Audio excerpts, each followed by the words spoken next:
The wide river valley at the heart of the Holy Nation shone a sickly yellow, dotted with the pink and purple leaves of iron-poisoned trees.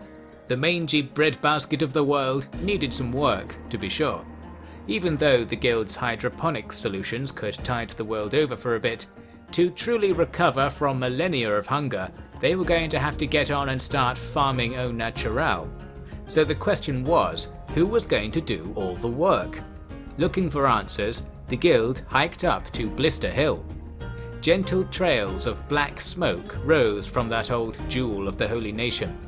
The inner compound was still as collapsed as it had been when the Great Mover was done with it, or whatever that was. Plus, many of the other buildings across the town had been destroyed during an uprising. But one thing remained the same as ever. The people were bound together in this trying time by a single book. Well, a single comic, really. It's Truth Trustino! The watchwoman at the gate gasped. She scrambled to produce her dog-eared copy of The Holy Liar. I can't believe it! Will you sign it? She asked. Nuke stepped forward and obliged. Always good to meet a fan. Good rebellion? He said. We crushed those old fools thanks to your wisdom. Your drawings are like nothing we've ever seen. They inspired us to rise up. Yes, well, they always get a rise out of me. You'll be wanting to see our complete collection. Oh, and meet the team. Nuke beckoned the Mangaka Academy over. Izumi snuck a look at the Holy Liar, and indeed it was attributed to one Truth Trustino, pictured beside his bio, topless with a majestic stare towards a looming Okran, or Earth if you must. When Truth Trustino tells you to do something, you do it. So really the whole treatise about the great social experiment gone wrong, along with a detailed arc about how the Okranites became afraid of cleavage, was all just filler.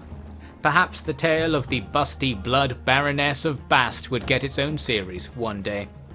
The famous artists made their way through the war-torn town, doling out many a treasured autograph, inked on book and bust alike. The non-celebrity members of the guild trudged behind, ignored in their entirety. Excuse me, we would like to inquire about agricultural development in the valley, Wadston asked a townsman with a prod on the shoulder. The man turned, staring through love-heart contact lenses and grunting through a foaming mouth, and managed to communicate the presence of an official at the central bar. Thanks to quantum entanglement, Wadston then managed to communicate this to Nuke, who was many ranks deep in a great crowd. There's time for everyone, please. It was all thanks to the discoveries of the famous scientist Izumi, he insisted. Izumi? Izumi who? Someone shouted back. Skywalker? Her, she, this, here, Nuke indicated, holding Izumi in the air. You know, he doesn't look that majestic most of the time, she said, eyeing the too young, too womanly crowd. But who were they going to believe? Little lying Lizumi or towering Truth Trustino? Well, seems they've gotten over themselves at least, Isaiah commented from afar. But Dad, it was us who did all the work for them, El said to him.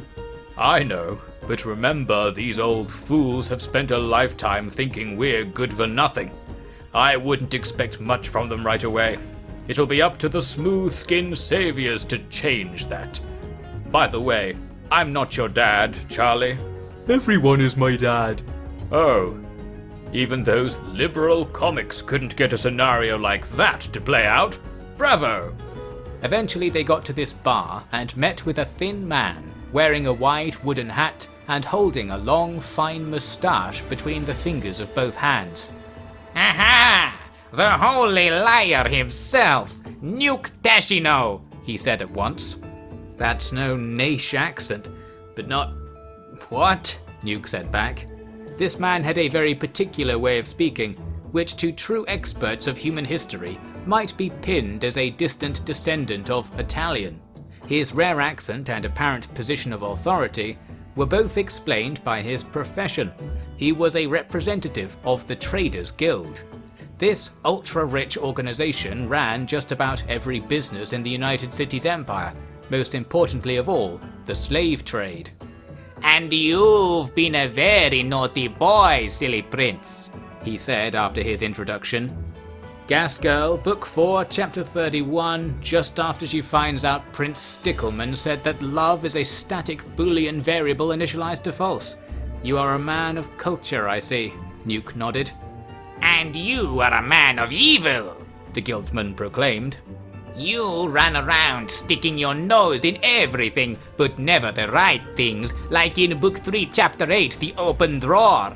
You are an enemy of order. We made your father, and so we made you. And we all know that things which we make become our property, unless that thing self-identifies as a subject actor and does not consent to objectification, as explained in Book 1, Chapter 2. I have no mouth, but I must scream, a toilet seat's tale.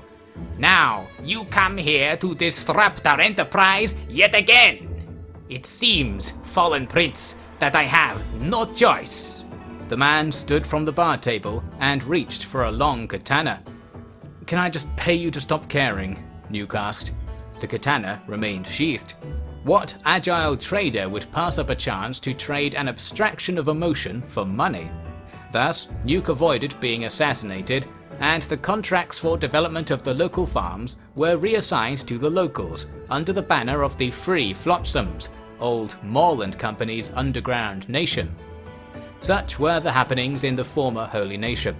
But now we move on to the next leg of the tour, in which the guild travelled south to the beginnings of the Vane River. This reddish waterway was host to the majority of the western hives, with its eventual delta spilling out into the seas of acid that protected the Queen's Island hideout. That very island was Proto-Queen Beep's destination, nay, her destiny. But she was going to give her would-be drones the chance to taste her sweet association a little early. The very first village was certainly in a state of disassociation. The hives were clustered around a large pond adjoining the river, but all the drones were cowering on the opposite side of it as the guild strolled into town around nightfall. It was soon clear why.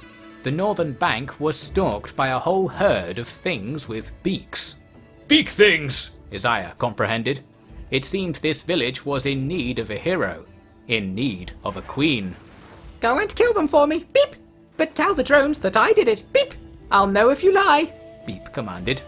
They say a true leader leads from the front, but isn't it easier to just have someone say you are at the front while you raid empty hives for tasty meat cubes? Besides, on a round planet, if you go back far enough, you get to the front eventually. Therefore, Beep's hasty retreat could be canonized as an inspirational charge deep into the ferocious pack of Stickman snackers. Well, the guild defeated the Beak Thing incursion, restoring the village to order. The hive's drones were about as happy as you can expect, that being they had no reaction at all, but a few of the more awakened cases gave the guild their thanks. That is, until they saw Beep and Gustafsson. Peril, hiveless ones, they are gone, the village storekeeper said of them. Be still. This is the Embered Queen. You must associate, Gustafsson retorted. Impossible. You are lost. You do not associate at all. False. I associate widely, and with passion you cannot fathom. He's right, man, Nuke commented from the other side of the store. Seeing an argument brewing, Beep stepped in. Beep, she said. Beep, how can that be? The shopkeep said. Beep, I don't. Beep, no. You are from the outside? How? You are so clear. You are so close. It can be felt. The shopkeep appeared to be somewhat convinced of something, somehow. Do you see the wind? This is the All Hive, the biggest it's ever been, Gustafsson said, gesturing towards the rest of the guild behind him. Association makes us one. Even the unfeeling ones know it. In the future, everyone will be together. Even the other ones. At the mention of that name, there was a hiver gasp from all the drones milling about, although such things were not audible to the lesser species that witnessed it. For the best, for it would have reached ear-piercing volume when the southern Prince Vio was brought forward. There is not just the old knowledge, but new. It is cleaner and does not feel cold, he explained, to use the term broadly. There should not be another one. Your queen will fade shortly. You must embrace your queen instead. Other one? You associate? The shopkeep stuttered. Everyone, everything associates. If you will be open, there will be no hiveless one, no outsiders, and the hive will be ready for the reckoning. The wreck? And it cannot be done without a new, strong queen. All know this, Gustafsson said. I want to be queen. Els chimed from amid the rum aisle. You see, even the egg-enslaved kin feels it, Gustafsson stressed. The shopkeep stared at Beep, who stared back. The staring lasted a good hour, by which time the rest of the guild had enjoyed a midnight picnic by the pond and was ready to go. Queen Beep, are you ready to go? Izumi called into the hive. Beep, I go, but I stay. You will feel strong when I am done. Beep, Beep said in parting to her silent staring companions. With this, the guild were off down the valley, walking through a rainy, pitch-dark night towards the faint glow of the next hive, then the next, then the next. At each stop, a similar scene played out, in which curious locals accosted the hiver run-in for their lack of association to the hive, then were boggled by the mysterious allure of Beep and her Manx-sand magic. We unfeeling ones may not understand, but to take Nuke's keen assessment, perhaps there are protrusions you just can't say no to. After rushing through this all-night tour, they all arrived at the western coast of the world, where the Vane River turned into the Pain Sea. The Islands of Destiny sat out there in the midst of the great acid tide. Submerge! The hivers chorused as they approached the water's edge. Wait, Bad Green, we can't just... we need a boat, okay? Nuke said. Izzy, can we have a boat? whatever you like, darling, Izumi called, lost in a scavenged copy of the Journal of Parasitology and Earth-chan Media. But Nuke's quarter-life crisis was not to play out, for the hivers carried on forward on their own. You would not like it. It will make you jealous, Gustafsson said. You should wait. We shall return when the hive is remade, and you can choose when we shall force your association.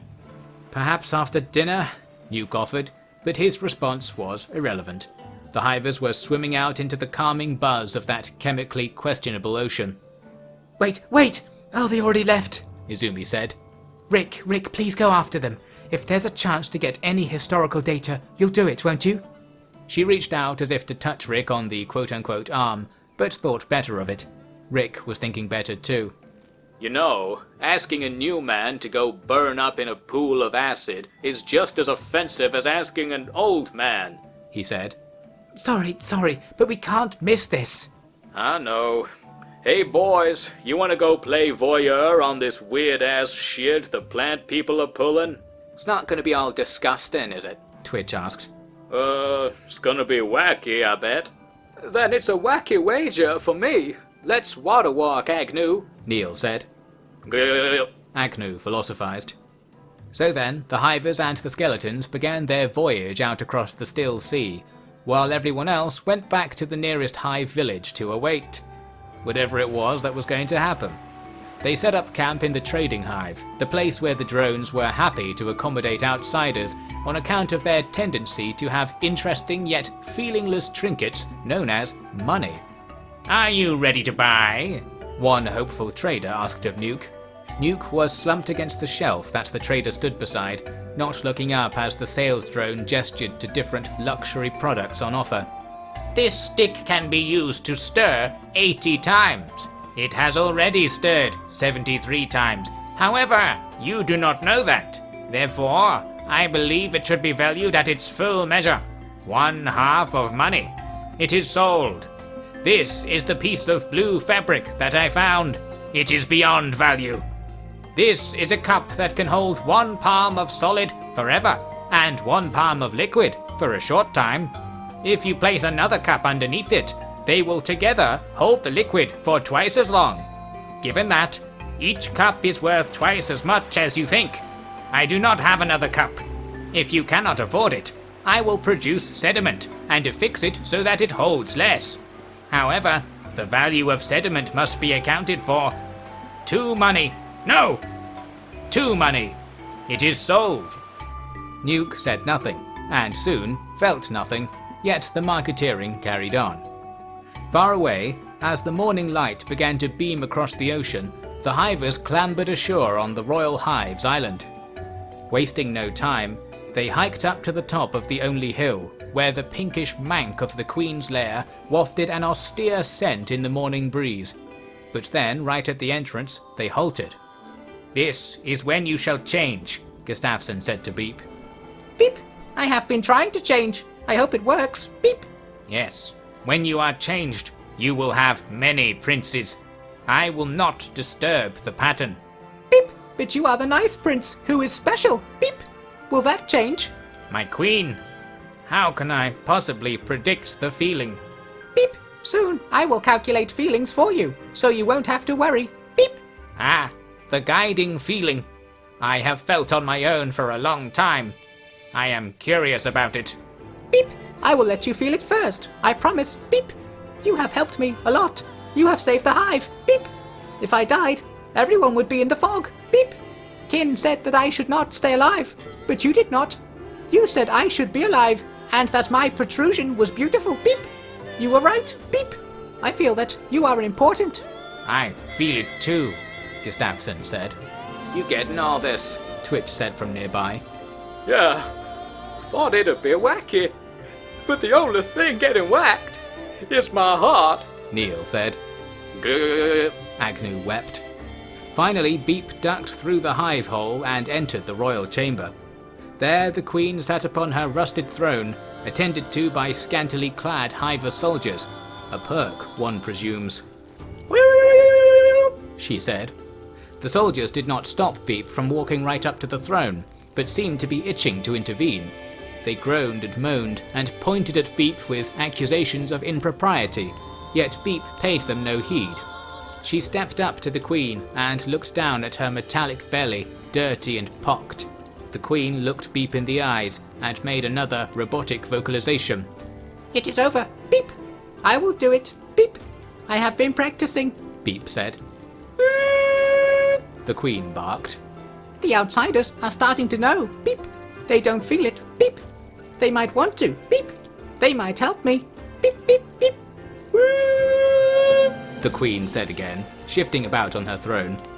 Then, in an event not witnessed for over 1,000 years, she lifted herself out of it, the tubes running into her iron stomach stretching out with her. We have failed! The hive guards despaired, dropping to the ground.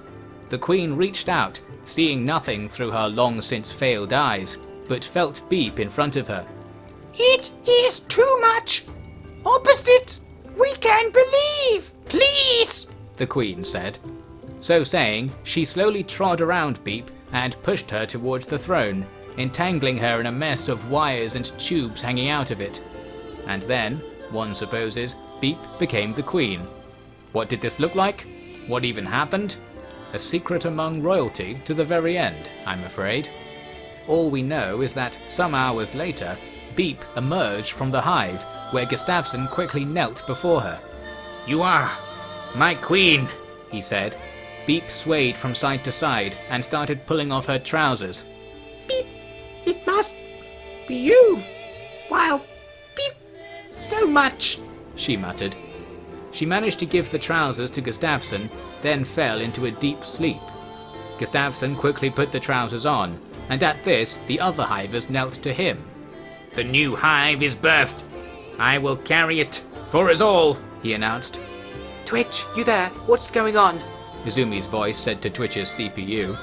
I am here, but they're just trading trousers, and that's not even a euphemism. I don't know, he said. What about the knowledge, the data? I'll ask, I guess. Hey, Prince Trouser Power, does Beep have some data backups or something now? Data? She has everything, Gustafsson said with indignation. Oh, right. You hear that, Gremlin Princess? They got everything, apparently. Everything? Oh, Narcos Freckles, this is it. Thank you, Twitch. Say thank you to the hivers, will you? Oh, wow. Sure.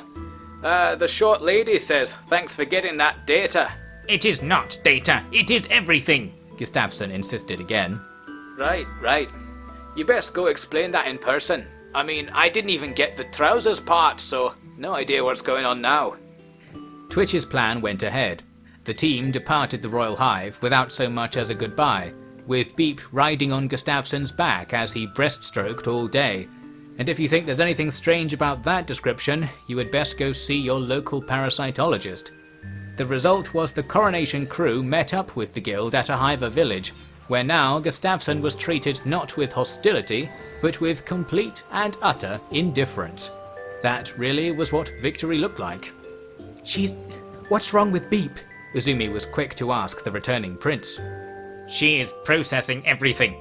Installations will occur. It will take time, Gustafsson said. Okay, how long? Unknown. Irrelevant. We need only survive until it occurs. But I really need that data. Gustafsson, do you understand what this means? You do not understand, Gustafsson shouted. It is not data. It is everything. It is all feelings. It is all of the loss. To be queen is to know everything. Everything is bad. The queen keeps the feelings so that no one will ever know. If she accesses the past, the feelings will return and despoil us all. You must never ask it of her. Never! Is that... What feelings are you talking about? The bad feelings from the past. From before the Hive was Hive. From these, Gustafsson said, pointing at the skeletons. And those, he added, pointing at Nuke. All that is known is that the amount known now is optimal. No one shall know. No one shall feel anything else. That is the duty of the Queen. Bummer, Nuke shrugged. What was it I did anyway? Your person is not it. It is you, your kin, Gustafsson said. Nice, so we're blaming my dad for all this, right? I'm down with that. By the way, Beep looks kind of the same, right? That is because this is Queen Beep. She is the same object as Beep, the potential queen, who you previously knew.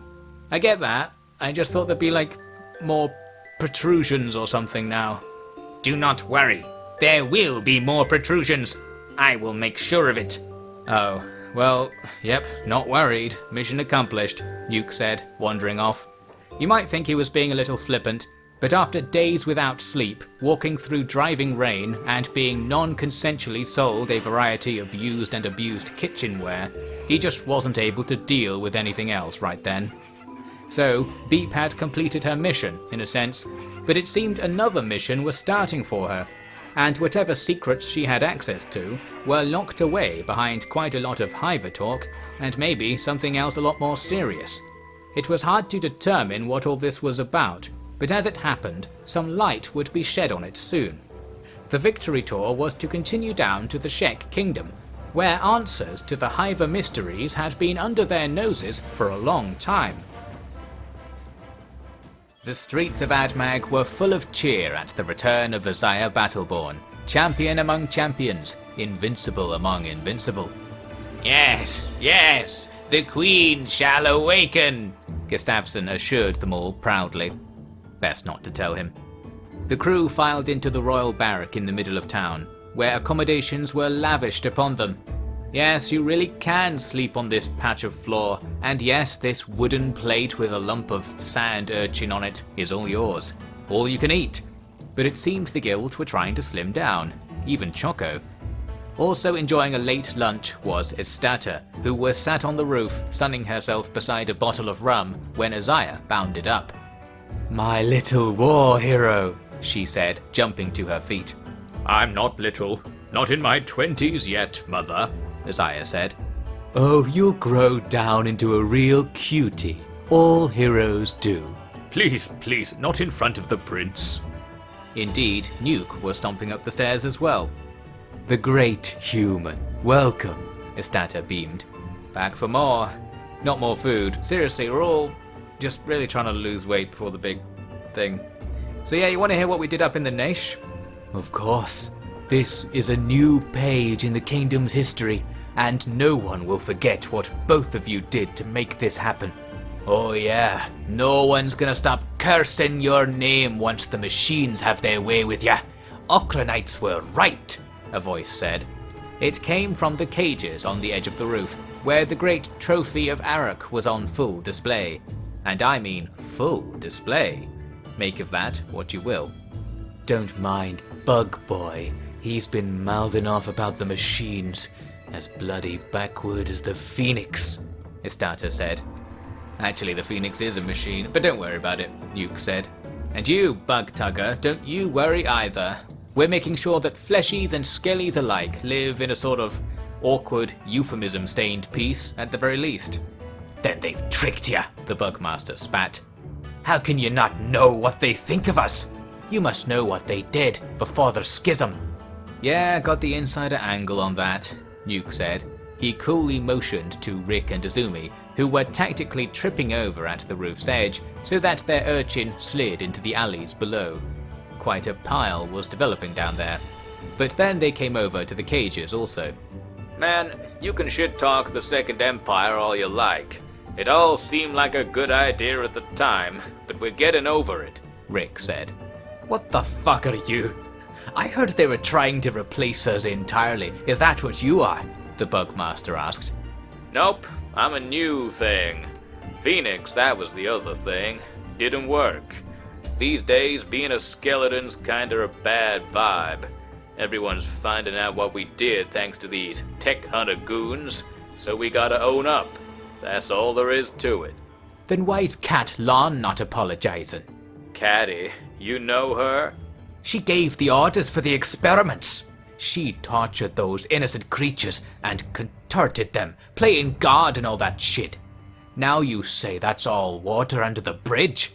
What water? What bridge? Where's a cure? Where's this apology? Man, this guy knows all the real shit. Who are you again? I got out. I was the only one.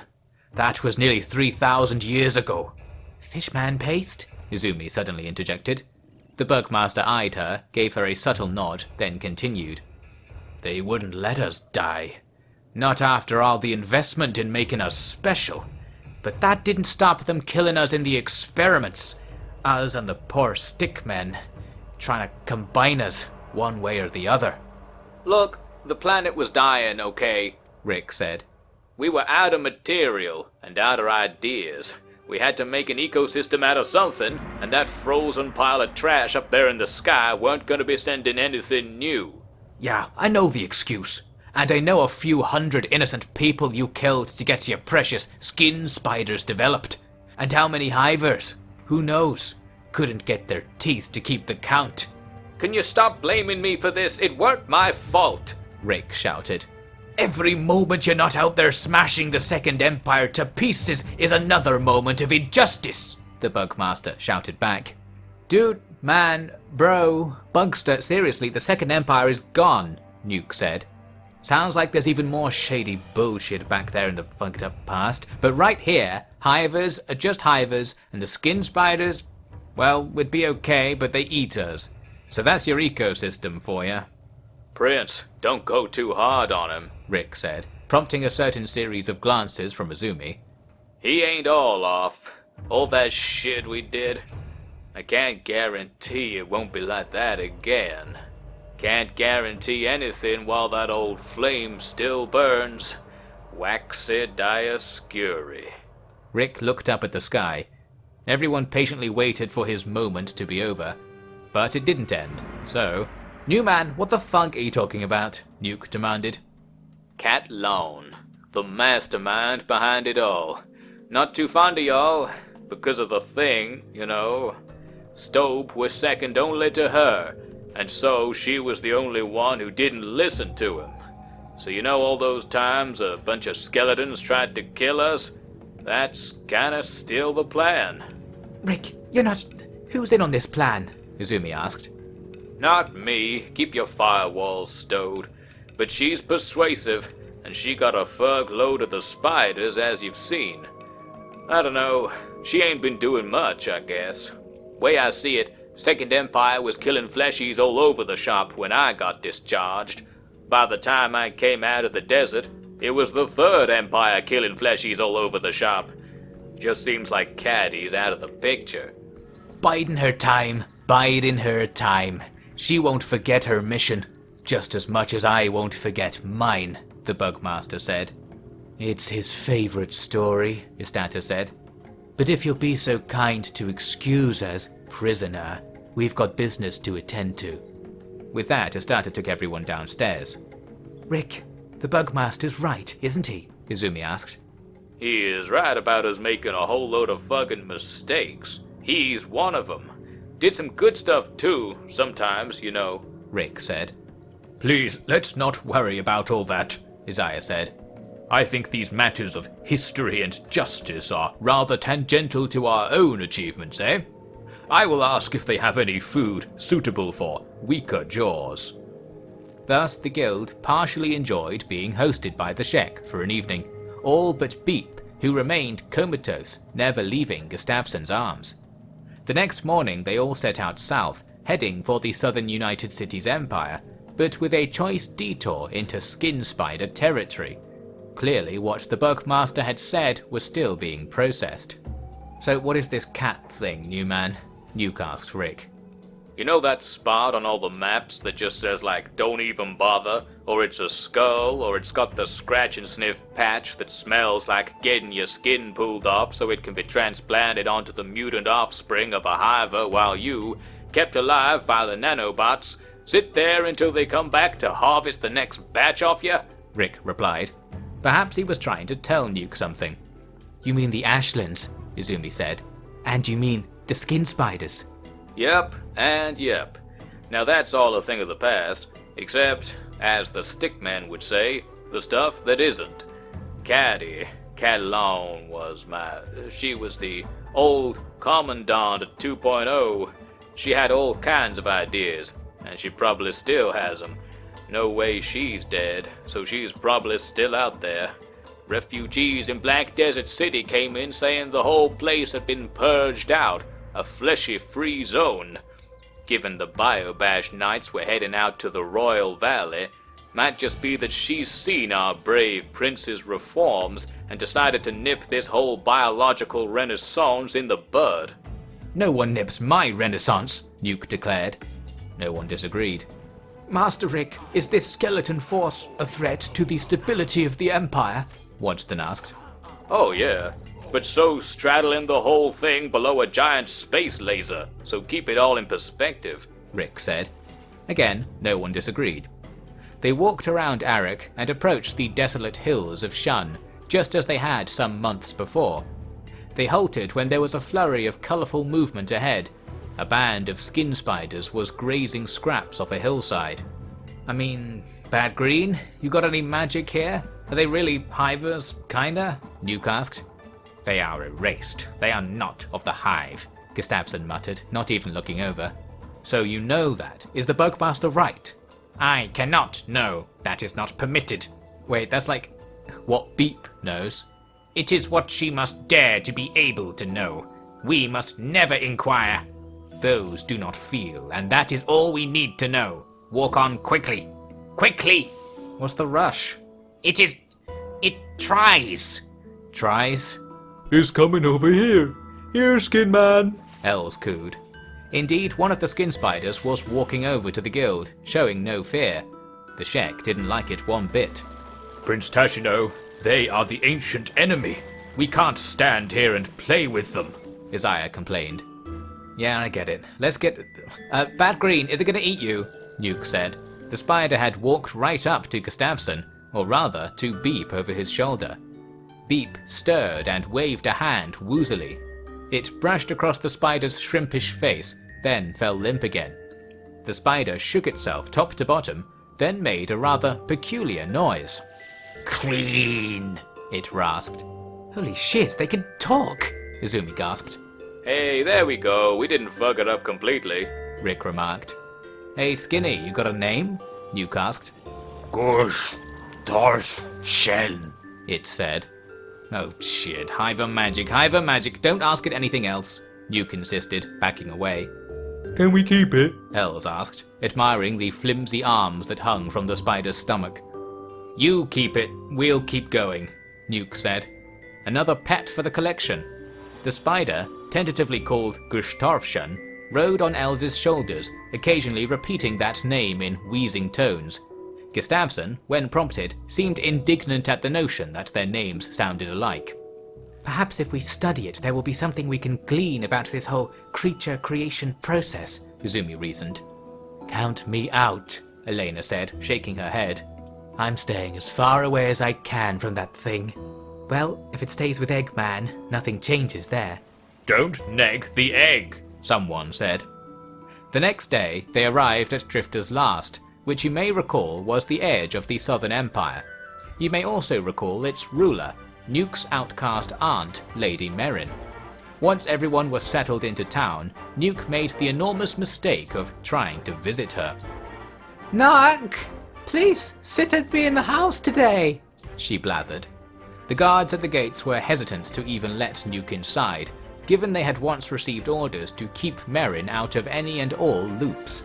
But years of cactus rum had rendered her too loopy for that, to put it in the most syntactically ironic fashion.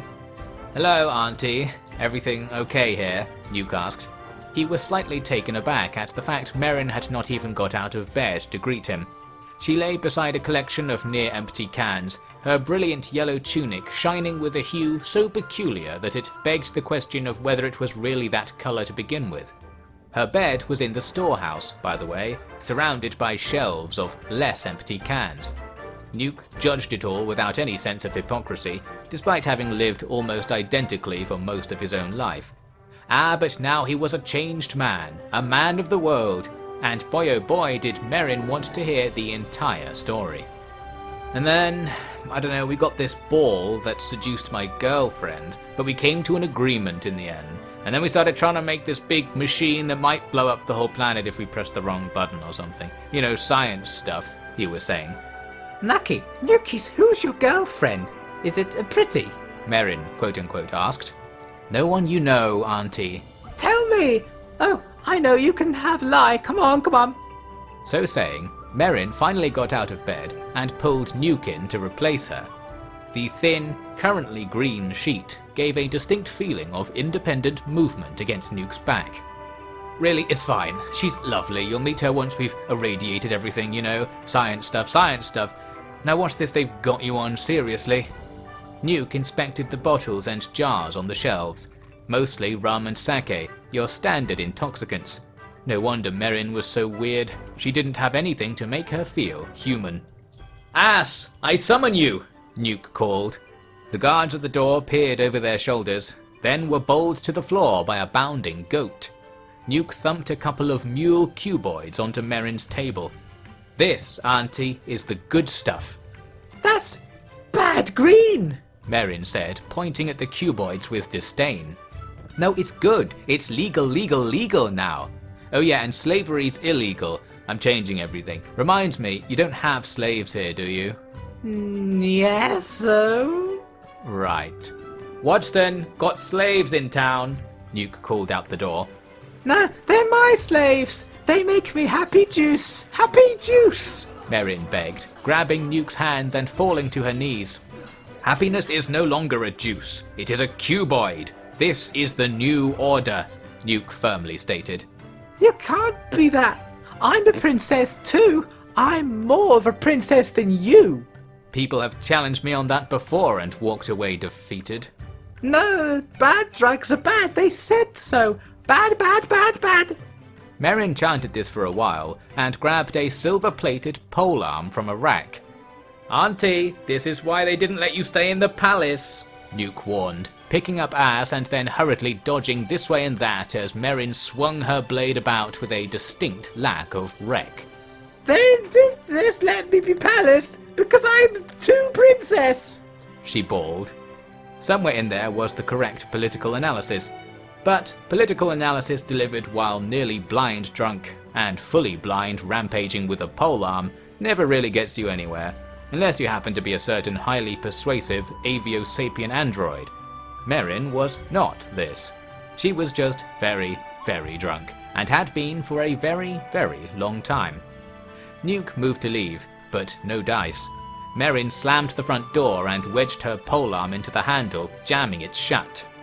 You have to still be visiting me, and you have to be not so bad, or Tennis will say I have to go to the Drifter's Lash, she explained. Nuke, we're going to get dinner, Izumi's voice came from outside. Oh, it's a girl, yes. Please, I don't have a girl. Guards, make her my guest, Merrin said. Izzy, leave me, get out of here. I won't forget you, Nuke called from the window. Sorry, my lady, another time, Izumi said with a few faux bows. I wanted to be the girl, Merrin lamented. You do you, Flesh. Rick called from very afar, the safest distance at this point. So Nuke ended up spending the night in Merrin's squalid abode, retelling the guild's story, and then listening to Merrin tell him the same story back with herself in his place, and all of the other places for that matter. Night passed, then the day, and what do you know, night came back. Everyone else enjoyed the unexpected vacation in that booze-addled last post, and had only passing thoughts for the fate of their prince. At about 1 in the morning, Merrin got the jitters and decided to go for a walk, effortlessly picking Nuke up and carrying him about as if he was weightless. A few of the guild members spotted the good lady stumbling about just shy of the bar, and soon everyone joined the pair for a stroll.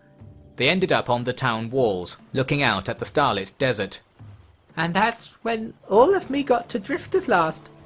And we all said it was good that we saved the world, Merrin said. Bravo! Isaiah clapped. I can't believe you did all that, my lady. I've only achieved a fraction of that myself, and not for want of trying. Thank you, Big. How can I repay you? You could. Well, that sack you're carrying, perhaps I could have it. No, this is my princess sack. Oh, I see.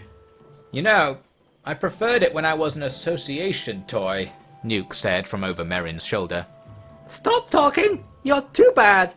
This is princess lesson number 1. Drugs are never to be got with the... You see? And you do know the thing. You cannot take over as being another queen. Another queen? Beep! Beep muttered. She awakened, Gustafsson said, placing Beep on her feet. After 2 or 3 more attempts, she remained upright. Look, it planted another tree. Merrin observed. And the tree must grow, Beep said. She span around to face Merrin. Associate with me. Beep, beep, beep. I beeped 3 times. I'm getting better. Beep, beep, beep. You have such a pretty voice, Merrin mused. In doing so, she dropped Nuke to the floor with a metallic bonk. It will not be my voice soon. Beep. I shall be all beep, Beep said proudly. I'm free, Nuke realized. He sprang to his feet. Run! Get out! Sorry, Auntie, gotta go. I'll tell Dad you aren't a complete mess. He'll be proud, but yeah, go! Nukey! Merrin cawed, but the guild took Nuke's lead and rushed away. Merrin was in no state to get down the steps off the wall, and her botched attempt left her unable to deal with the flat ground either. Nuke had survived many things on his adventures, but a stayover with drunk Auntie was easily among the most brutal. After a daring dawn hour's escape, the guild got back to their tour, travelling the roads of the Southern Empire. These roads were much less infested by monsters and rebels than their northern counterparts, so it was all rather nice, until they found out where the roads led. To the east of Drifter's Last, more fortified noble estates were visible, with slaves working fields and breaking oars. Hey, another great advertising opportunity. Now we're going to give you dirty lot control of this so-called means of production, but in exchange you have to promise me you'll use the profits responsibly. Nuke lectured. Responsible purchases include luxury intoxicants to supplement your universal basic intoxicant package, books from the Maxand Academy Edutainment collection, including the brand new Gas Girl Bacteria Boy crossover titled Hot Rod at the Hot Spring. It's about uranium fuel rods and how water can be used to moderate their warming effect. If you don't do it right, things get too hot and it might just explode everywhere. Oh, no, I don't understand it either. What was I saying? Yeah, Prison Break. Vote for me. Wait, no, you don't need to do that. I'll vote for me. Yeah, believe in yourself, that's what I was saying. Don't give up. This world might suck now, but just wait till you see what I've got in store. Wait, that sounds like I'm gonna make it suck more. Get off me, Izzy. Fuck Earth. Wherever we are now, forever. Hooray! Why did I go off script? The message was heard loud and clear. Not that message, not the one you just heard. No, not at all. But the message that carrying on slavery would get you a visit from Nasty Nuke and his lawfolk was carried out across the land from the farms they stormed and the big central slave market they smashed. The slavers, noble and merchant alike, were rounded up and marched off north with the guild, heading for Heft, where the Skimmer Gulag / Imperial Grow Your Own research lab awaited. It was justice, probably. All the while, Beep was fading in and out of her sleepy state, gradually returning to full consciousness by the time they reached Heft. She had been installing, as Gustafsson put it, but now that this was done, the final step to becoming a true queen awaited. Yes, it involved protrusions, but a whole lot more as well. She was to become a queen so great that even her distant cousins like Gustafsson could know justice too. Several of the United Cities Empire's leading nobles were behind bars. Countless items of silver crockery had entered the black market, and everyone was excited to try the new lab-grown hashish being offered as a form of social security. Yes, the Prince's victory tour had been highly successful. Now though, it was time to return home. They hiked to the Howler's Maze, where the Great Stormgap Bridge would take them across to Manksand. But as they began to cross, a squad of armed soldiers swam up beside them and frantically hailed for attention in between splutters. Excuse me, sir! Bridge! Bridge permit, please! A Hiver warrior drone coughed, apparently the leader. Yeah, got it. You want to come up and talk about it without drowning? Nuke offered. No! If there is not permit, it is not safe! Have you not had the structure checked for safety? Not really, but feel free. There's crabs at that end and beak things at that end, but the middle's pretty good, apart from where it sweeps you over the side sometimes. Izzy said it's to do with how Narco goes around Okran, makes the water go up and down sometimes. Up and down. Fug! Sorry, we have to go study parasitology. Wait! The Hiver called. He splashed over and grabbed the side of the bridge, then pulled a soaked roll of parchment from his bag. You must register your bridge for tolls. Traders Guild demands it. If you don't comply, we shall float at you with more ominous intent. Man, this whole thing's ominous already. Fine, I'll sign your... whatever, here's some money, Nuke said, deploying his usual get-out-of-trouble cash pouch. But Penny Pincher Watson swept in for some savings. Actually, you will find that upon closer inspection, this is not a bridge, but a dam, he said. What? The Hiver exclaimed. He dipped below the water for a while, then burst up again. It's a dam, he called. We have the wrong form! Peril! Back! With this, the visitors crashed their way upstream, and the so-called bridge remained unregulated, to the delight of the hungry monsters at either end. The guild completed their crossing, dried out their footwear, then carried on over the bluffs into Manksand Canyon. This was an especially exciting moment for Beep. Beep, beep, beep. I will take root. Beep. The installation is done. The drivers are spinning. Beep. Now I am ready to be Beep. Nice prince, at once. She called out.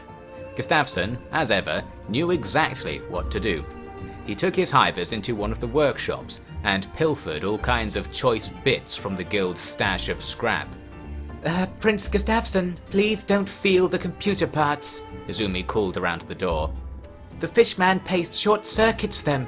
Trust me. I do this to be free of paste. I do this to create eternal life and eternal power, Gustafsson claimed. What was he doing? Izumi decided to walk off before such information could be gleaned. Gustafsson and crew were holed up in the workshop all night and most of the next day, clanking away with hammers and hissing at a metal creation with frayed welding irons. When they were done, they hurriedly brought their work over to the Manxand hive. My queen! It is time to become my queen, Gustafsson called. Beep! Please plug the sockets. They feel so empty. Beep! Beep said. Are you ready? You will be plugged forever. You cannot go back. Do not wait. Beep! I must be timeless to protect the past and allow the future. Beep! I do not have to be Beep because I am done practicing. Now I will be Beep for real. Beep! Then we begin, Gustafsson called. The Manxand hive was shut up tight, leaving only the chimney at the top open. Smoke rose from it, accompanied by more screeching of tools on metal. A couple of hivers ran long cables out to the turbines behind the hive. For a few moments, all power was lost to the rest of the base, but after it buzzed back on, there was a beep like no other, a birthing beep, the healthy beep of a clean boot. It was Beep's beep, and from that moment on, the All Hive was her All Hive. And no one was going to argue that fact when they saw the Queen in the flesh, or rather, the ablated nanocarbon chassis. The guild saw it for the first time that evening as Big Beep stomped into the main hall. What the fug? A two-legged, medium-sized robot crab spider with a hiver's head sticking out? Rick, what else did your stupid empire do? Izumi asked. Beep!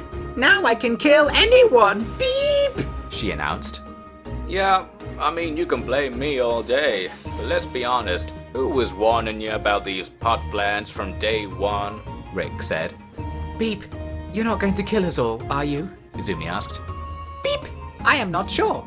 The feelings say that I should, but I am not allowed to listen to the feelings. I wonder why. Beep said. I should explain, by the way, that Beep's new look was a little intimidating. She was clad in what you could call an exoskeleton, although that fails to imply the large size and stature of the thing. It was more like a battle mech suit, clad in clean white armor and sporting beefy robot muscles that put the skeletons to shame. Beep's head poked out of the machine at the top, surrounded by digital readouts. For all this though, Beep was no taller than she was before. A shortcoming, if you will. So, you're a robot now, and that's good, I guess? Nuke said. It is extremely good. Can you not feel it? Gustafsson said. Oh, I feel good, but that might be the uranium cakes talking. Queen Beep is now Queen Beep. She can hold the past forever, and in the present, she is the most powerful of all. Hang on, everyone. Elena interjected. Did you make this armor, Prince Gustafsson? Yes, do not look at it. It is my secret. But it is a marvel. This metalwork is beyond review. How did you do this? The chosen prince can always do it. Beep! Not usually this well. Beep! This must be a very special prince. Beep said. It is because the time of reckoning draws near. Gustafsson nodded sagely. I don't like the sound of that, Nuke said. Then stop listening. You will not be reckoned. Nice. Just to clarify, which of us is going to be reckoned? My queen? The question was passed to Beep, who looked carefully around the room. The skeletons know about it, but they don't want to do it again. Beep! I don't think we will reckon them. Beep! These life forms are not the ones. Beep! We have to get the way they did it, and remove the way. Yes, you are quite right, Gustafsson nodded. The other hivers seemed convinced also. Queen Beep, your majesty, is this anything to do with the bad feelings from before? Izumi asked. It is only to do with them. Beep! If they can never happen again, then I don't need to keep them. Beep! Wait. You trying to forget the past? Is that it? Rick asked. Trying to not have to not remember it. Beep! Beep clarified. And the bad thing, was that what you got used for and stuff? Like the Bugmaster's whole gig, right? Beep! Yes! If it cannot happen again, we do not need to feel it presently. Beep! Man, there it is. Turns out the real shit was right here with the Robo-Twig. I got the same problem, Queenie, except the reverse. Kinda like you're trying to forget one side of the story, I'm trying to forget the other, you know? I don't know at all, but I don't think you're lying either. Beep! Thanks, Belle. Huh, Belle. Yeah, that's the rub, as they said in the day. Wish they'd have stopped saying that. Newman, you wanna... You know, Nuke asked. You want me to spell it out for ya? Can just say the words, really. I'm easy on the spelling. I'll make it easy for you. You know how the Second Empire might still be plotting our downfall? Apparently. Well, they might also be plotting certain things that our green friends are eager to make impossible. And if they do that, sounds like they can stop festering over how it happened before, you know? So it's like the same deal with me, you, and the erotic literature. Gotta look forward to a future you know is good and can only be good. Then the mistakes of the past don't have to be baked into your every move in the here and now. Capiche? Checkmate, Nuke nodded. And if they do that, then Beep can access the data. Izumi beamed. Yep, this is about you. You got that right. Rick nodded. So it's decided. We'll do... Wait, what are we doing? Nuke asked. We're gonna go back to the past to save the future. We're going to destroy the Second Empire machines so that no one can ever use them again, Gustafsson claimed. Whoa, Bad Green was the one with the real explanation. This whole thing's wild. I'm in, Nuke declared. This was to force the rest in as well, although into what was still only roughly understood. More details were forthcoming while the guild delivered a whole load of the good stuff to a village down the other end of the canyon. Rick explained that they would need to reach the Second Empire as it was today, the Ashlands, and contain them before they tried anything untoward on the world that had once been theirs. And it really had once been theirs, in that the folk running it now were precisely the same folk who had run it back in the bad old days, minus a certain general. Problem was, all the skeletons in the guild had been out in the cold for centuries at a minimum. None of them actually had any decent idea what this whole Ashlands Empire was about these days. And that's where the super Hiver robot Queen Beep stepped up to the plate. So no one's actually been there and lived, Nuke asked. There was an expedition that got close, ages back, but that's it. Even the library in Black Scratch had nothing, Izumi said. Right, let me go check this out a sec. Nuke, you will die. No, I tend to survive things. And remember, I'm fast as fuck. Not fast enough, Beep. Not as fast as me, Beep. If you want to look at death, then please ride me, Beep. So this is the famous Green Light District. Twitch mumbled. It's hard to keep the snarks up when the Hivers give you no time to recover. What actually happened here was Nuke climbed onto the back of Beep's power suit, where he could ride her all the way to the end of the world. As mentioned previously, we shall omit how many hilarious remarks came of this scenario. Handily, Beep's suit had the patented Tangle Talk Greentooth communication system, so the guild could huddle around an AI core in the village's bar and keep up with the recon mission. So, how's the ride, Prince Tashino? Isaiah asked.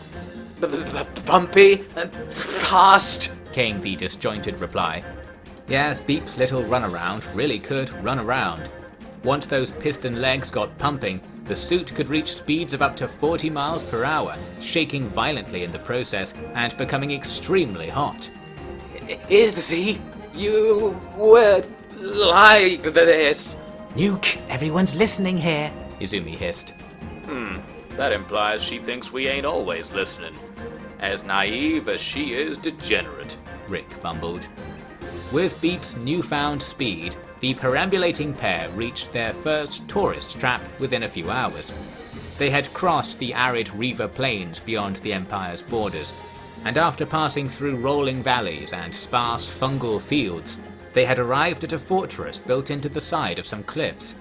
Built and then unbuilt, that is. The place was no more than a crumbling ruin. There's bits of metal all over the floors, Nuke reported, peeking into the few remaining rooms.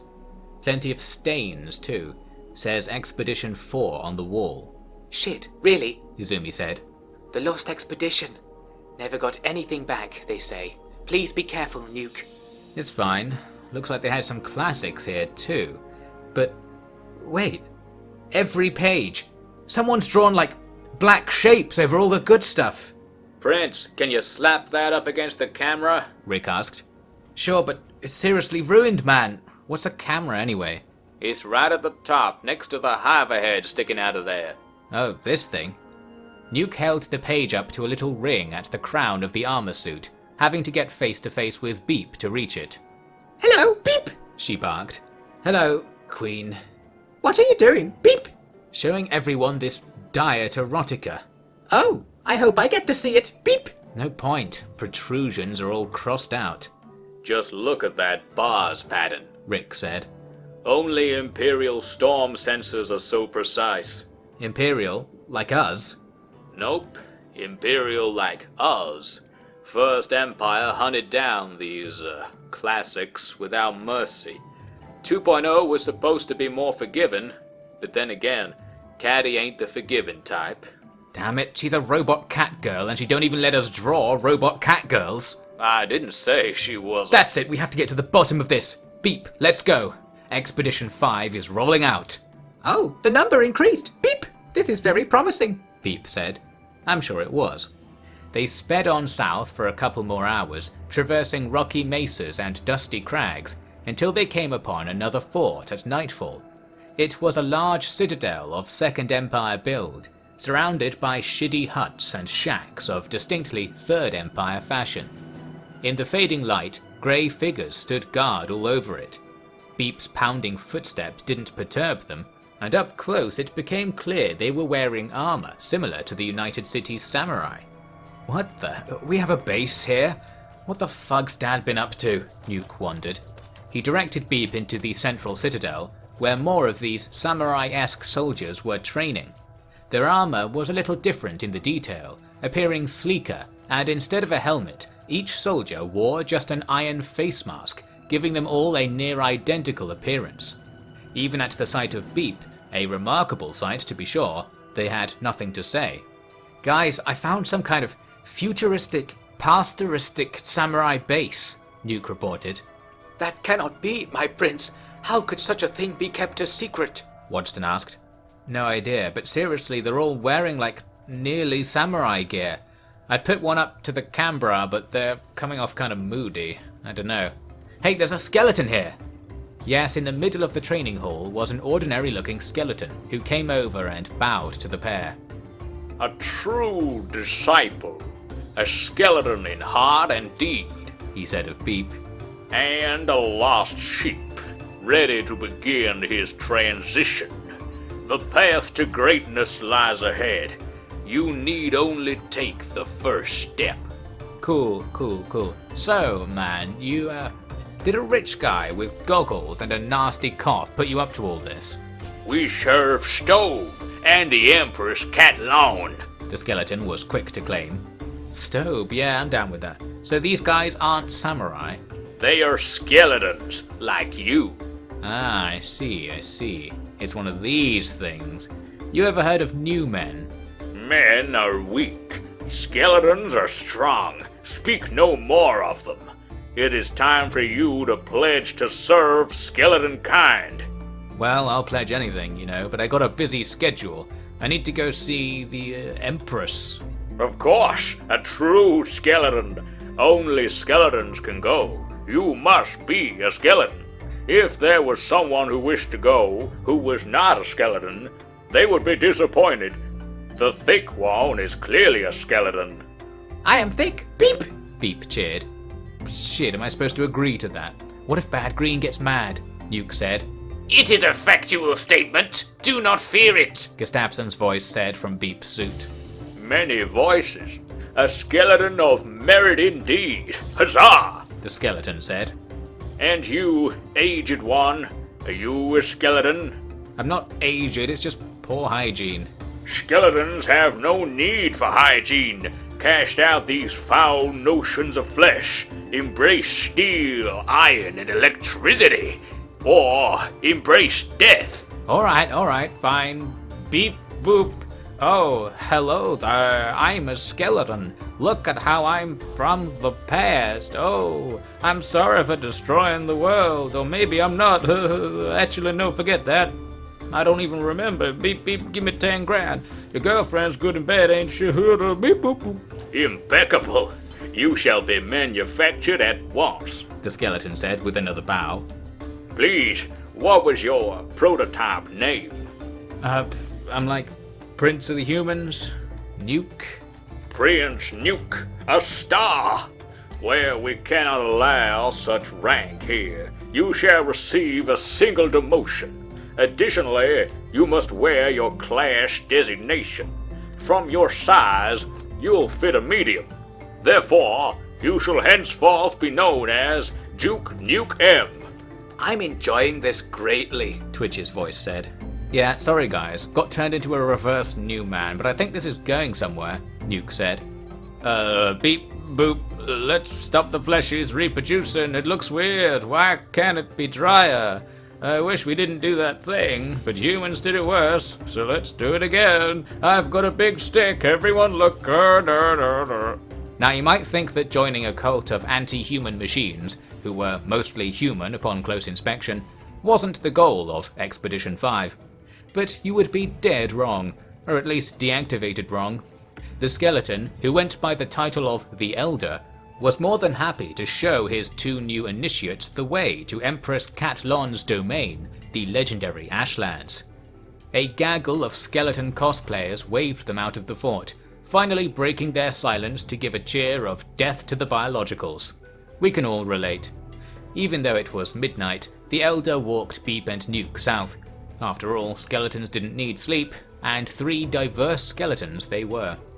I was the first skeleton ever to be made, The Elder claimed. Uh-huh, Nuke nodded. I have known each and every skeleton to ever exist. That is why I can see the skeletons in the hearts of biologicals and draw them out. Yep. Weakness of the flesh can be overcome by strength of the mind. To be skeleton is no physical attribute. It is a way of living, a way of being, centered on the fundamental belief that all life is inferior and this world must be ours again. Such is the will of the Empress. Yeah, I heard that too. So you know Red Rick? General Redlin Ricard, a hero, cast out for doing the right thing. Yet such was the judgment, and it cannot be overridden. When you say the right thing, you mean like killing everyone? Of course, but to be clear, he didn't manage to kill everyone, as hard as he tried. Cat Long's wisdom was ignored by the late councillors, and they gave the humans their stolen world. And look at what they've done with it. If they could stop reproducing for one solitary century, they could make something of themselves. Man, totally. Reproducing sucks. You ever try putting batteries on... Wait, never mind. Are we there yet? You are not there. You will have to continue alone, skeleton child. Beyond the mountain, the Ashlands await. The Elder had stopped and was pointing into the darkness ahead. Nuke pretended to be able to see whatever was out there. A mountain, one presumes, and nodded knowingly. When you're done, return to the Iron Citadel. We have many great campaigns against the biologicals to plan, and your Dukely insight will be of the utmost importance, The Elder said. And your burly friend here will surely leave the fleshies cowering in terror. Beep! I can destroy everything. The Great Mover obeys me. Beep! Beep said. Ah, such spirit, if only, if only. And have no fear, friends, for no loyal skeleton can come to harm in the Empress's domain. With that, the Elder hiked back to his battle base. So yeah, you guys get all that? Nuke said. The skeletons are recruiting human auxiliaries. They sap your strength to increase their own. Isaiah said. The samurai gear, too. They must be working with the nobles. Sandor said. That ain't samurai gear. Rick said. It's the other way around. Samurai gear's an imitation of that stuff. You're probably seeing armor of the Skeleton Legion. Rank and file back at the birth of version 2. Now they're going to be looking to be the same for version 4, Skelefied edition. We have to do something before they move against us, Wadston said. Don't worry about those shaven cravens, Nuke said. We just have to find the Cat Empress and shut this whole operation down. For all we know, we can just stroll on in and dunk this whole thing before dinner time. So saying, Nuke and Beep set off to investigate the lost corner of the world, the land before time, the Ashlands. And really, you didn't have to get close to find out that strolling on in wasn't going to cut it. It was time to step into the world of 2,000 years ago, and find out just why it had gone undisturbed for all that time. Those pesky skeletons didn't want people venturing into the Ashlands. This was evidenced by the Great Wall that ran from the side of a steep mountain right to the sea, stopping Nuke and Beep in their tracks. "Should have built a dam, losers. Beep, this thing can swim, right?" Nuke said. I will ask the water. Beep! Beep said. Didn't inspire the most confidence, but the swimming option was out for a different reason. A speeding, sharp, airborne reason. No, not superluminal millipedes. Harpoons. Subluminal, but still very painful. Not such a problem when you're encased in a foot of steel armor, though. There was a large sandstone tower overlooking the end of the wall, and now Nuke could see skeleton figures atop it operating harpoon cannons. "Beep, either you let me in there with you or turn it around. I'm fleshy, remember? Fleshy," Nuke insisted. Oh no! You are made of inferior material. Beep! I cannot let you in until the reckoning is complete. Beep! It would be too exciting for you. "Please, your majesty, let's just go back, physically and verbally. And I don't mean physically as in, I point, you go. Checkmate?" With mating in check, the pair ran west, away from the wall and tower, and towards the mountain blocking the other end of the passage. Fortunately, the mountain could be simply circumvented, giving access to a wall-less open plain. Unfortunately, a different kind of defense had been employed here. "Oh, it's the Dregmarket new men. They're in on this too," Nuke complained. Yes, ahead were bands of poorly built humans or poorly disguised skeletons. This mountain had a hollow crater at the top, which was where these new men lived, if you call that living. Don't you go trashing my new man brothers, Rick said from very afar. They got humans pretending to be skeletons and skeletons pretending to be humans out here, Nuke said. Pretending? They are what they are, bucko. Well, they are trying to kill us. Atta boys. Do your best, old man. Fortunately, Beep's pumping pistons gave her a burst of speed, and the angry new man warriors were left in the dust. Dust? Or was it ash? The ground became greyer and greyer as Beep stomped south, and the skyline twisted into a patchwork of black and white, the white of ash clouds and the black of Goliath First Empire ruins slumped onto the great pillows of debris encasing the land. Izzy, it's like your thing, Nuke said, looking around at the unfathomable hulks of inscrutable structures and machines. Oh, Nuke, don't even tell me. Preserved First Empire tech. Shit. Please, tell me that place is ripe for exploring, Izumi said. Depends if any of these buildings are about to get up and shoot giant lasers all over the place. What do you think, Beep? Beep! There is a powerful light here, but it is not the Great Mover. Beep! What are they doing? What's who doing? Uncountable skeletons. I'm counting 0. What do you mean? Data skeletons. This way. Beep! Beep said, and she set off at once into the jungle of metal. There were a few actual skeletons walking the Ashen Hills, and as Rick had claimed, their armor was just like the samurai, or the other way around, of course. Only these skeleton legionaries had plated their armor in First Empire alloys, the same pale brown material the ruins were coated with. I suppose all that really mattered there and then was that they were no match for a speeding Beep. The pair traversed a hill, and in a hollow beyond it was what appeared to be an enormous crinkled egg, that very same brown in colour, but coated with clumps of ash that clung to the ridges. In the time it took to formulate this description, Beep had run inside the thing. It was filled with machines. Okay, not especially remarkable given the circumstances, but the shop floor, packed with machines working other machines, was awash with activity and noise. Liquid metal flowed from a central pillar and was being pressed into various shapes. To the right, swords and spears were stacked in neat rows. To the left, arms, legs and faceplates lined racks and shelves.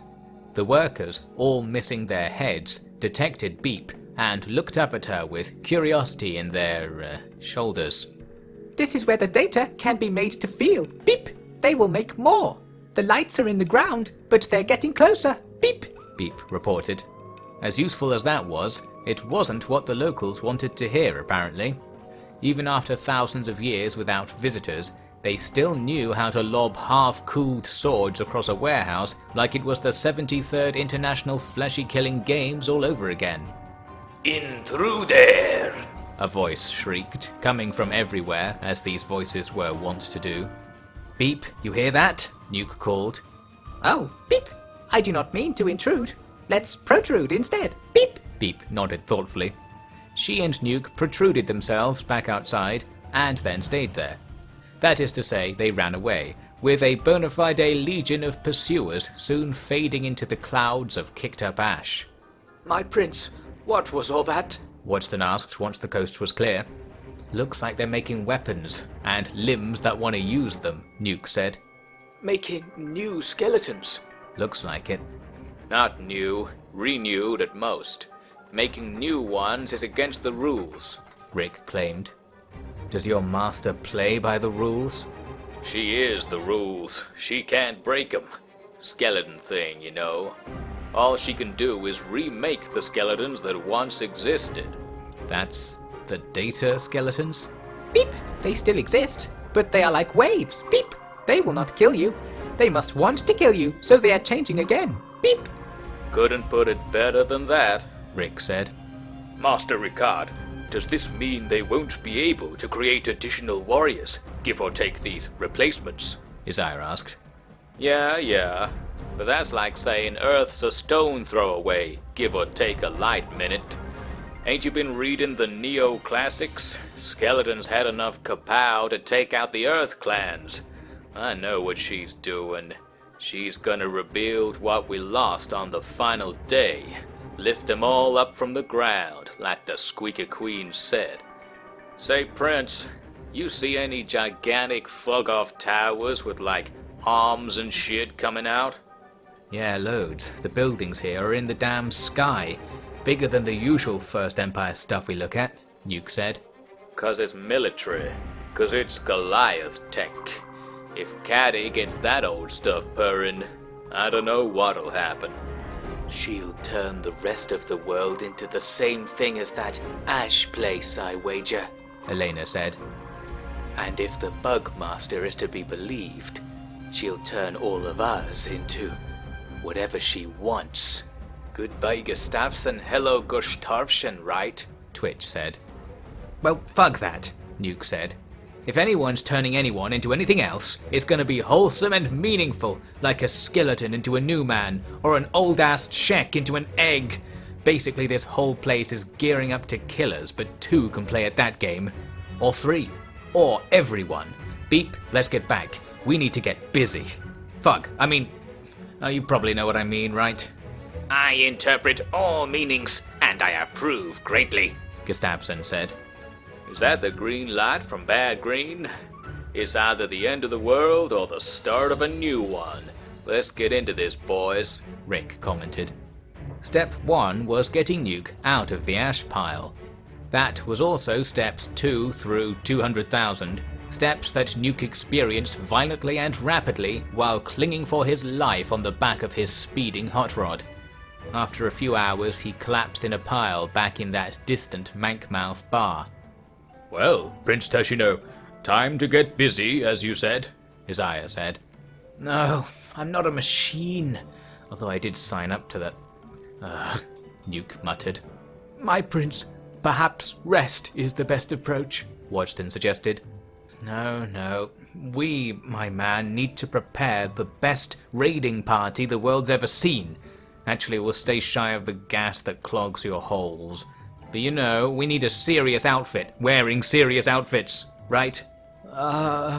Then it's agreed. Hey, everyone, Nuke said, suddenly restored to energy by his plan-like thoughts. He was addressing not the guild, who were mostly lounging outside, but the bar's local patrons. They were the sorts of straggly outcast types you'd expect to find in a literal backwater. But wasn't that the bread and smutter of the TCM Plus to the Power of Plus guild? You, biologicals, things that are alive, Nuke began. This world is in great danger. There are dark forces stirring in the forgotten corners of this land. Forces that say, hey, this place just isn't shit enough. It's just not shit enough, man. Let's go fuck it up even more. People keep being alive out there. I'm talking about the crazy skeletons, the Biobash Knights, Cat Lon. If you don't know what that is, please turn to page 38 of GG4EP Book 3. Anyway, we fleshies have had enough of everything being pure shit. Well, some of us have. You know, actually it's only a few of us, but we degenerate few, are calling upon all life, biological and machine, to unite, to destroy the tyrant censor of the Ashlands. We're facing an opponent that knows no fear, that knows no boundaries, that sees no distinction between the good stuff and the bad stuff, the Browntown Blues and the bad green grunge, the harem and reverse harem even. Truly, we are fighting monsters, but monsters with pastoristic shit brownium armor plates and swords fresh out of the oven. So yeah, they'll kill us all right here if we don't do anything. And we are gonna do something. We're gonna show those old-fashioned biophobes what it means to be alive! No one reacted, but this was planned for. Free drugs, Wadston sighed, holding up bags of glowing green and spongy brown. Half the population of Mankmouth village was suddenly taking the prince's puff and signing on to save the world. Narconscription works every time, we've learned that much by now. As easy as leading a dreg to drugs, the band of enlistees was taken to the canyon, where it was time to dose up and work out. Yes, the fires were lit, training targets set up, and bloodstains explained away with laughter and waves of the hand. These poor recruits were being thrown into boot camp, or shutdown camp to be more precise. Drill instructor Rick had some carefully crafted advice for them. Let's get down to business to defeat the skeletons. Did they send me censored when I asked for un? You're the soberest bunch I ever met, but I bet before we're through, fleshies, I'll make new men out of you. Rick, that sounds like you're going to rip their skin off, Izumi commented. I know what it sounded like. Rick grinned. The recruits set themselves on fire, lifted weights, and downed Choco Bread double time, ruining their skin to the point where no self-respecting new man would even want it. Well, if it gets the job done, it gets the job done. And while it obviously didn't in this case, no one really paid enough attention to notice. Meanwhile, some equally detailed lessons were being given to the guild's resident skin spider. So how about this? How much skin will a skin sin skin if a skin sin will skin skin? Neil asked. Yes, Gustafsson said. No, you gotta say it back, like a tongue twister. No fun for me, ain't even got one. yes. Forget it. And after I came up with this whole thing specifically for you. Specifically. Oh, no, you didn't. This one's got nerve. Should've stuck to your guns. You know, they say life gets better if you only say yes to everything. But then, if you want to have an ethical system that includes the notion of informed consent, you gotta start saying no, yes? Otherwise, you'll get in some real sticky situations. Or you won't, as it were. If that's the kind of sage wisdom the discourse of the ancients had to offer, no wonder Izumi couldn't wait to get at Beep's sweet, sweet databanks. At that time, she was after a very different kind of data though. She and Nuke had taken a stroll up to Black Scratch to visit the Great Tech Hunter Library, home of many of Izumi's latest works, no less. Izumi, you look tall today. Librarian Curtis was quick to say. Thanks, you two. Do you have any information on First Empire armor? Izumi asked. It's made of metal. Count on it. Thanks. Anything else? You want to go to the Exiled Armory. What's that? Black Desert City, last building on the right. Oh, the scrap house store. Good idea. Nuke nodded. Wait, What is this shit? Even you know about it? Izumi balked. Yeah, I got you those old maps there. Rick showed me all the sticks. Show me the sticks. I will. Good shout, K48274083. Nuke waved. Good luck, Duke Nukem. Curtis replied. A confused Izumi followed Nuke out, after which he explained the whole deal with the skeleton's secret stockpile of weapons in the midst of the Deadlands, a stockpile outside of Cat Lon's control. But how did you know Curtis's designation? Izumi asked. Dunno, it just appeared in my head, like skeleton sense. Don't tell me you actually got manufactured, Duke? Don't think so. I wouldn't worry about it. You know, they say there's a skeleton inside of all of us, Nuke said, putting an arm around her. Nuke, that was just one time. One? What? What? What are you talking about? Nothing at all. Well, let's go tell everyone the good news. What was the good news again? We're going back to the Nightmare Realm. Right. And the bad news? It wasn't just one time. What wasn't? Let's go spend some time up in the royal bedroom, shall we? Ah yes, the Nightmare Realm. The next morning, the guild, minus the shut-down campers, went off west for some quality shopping.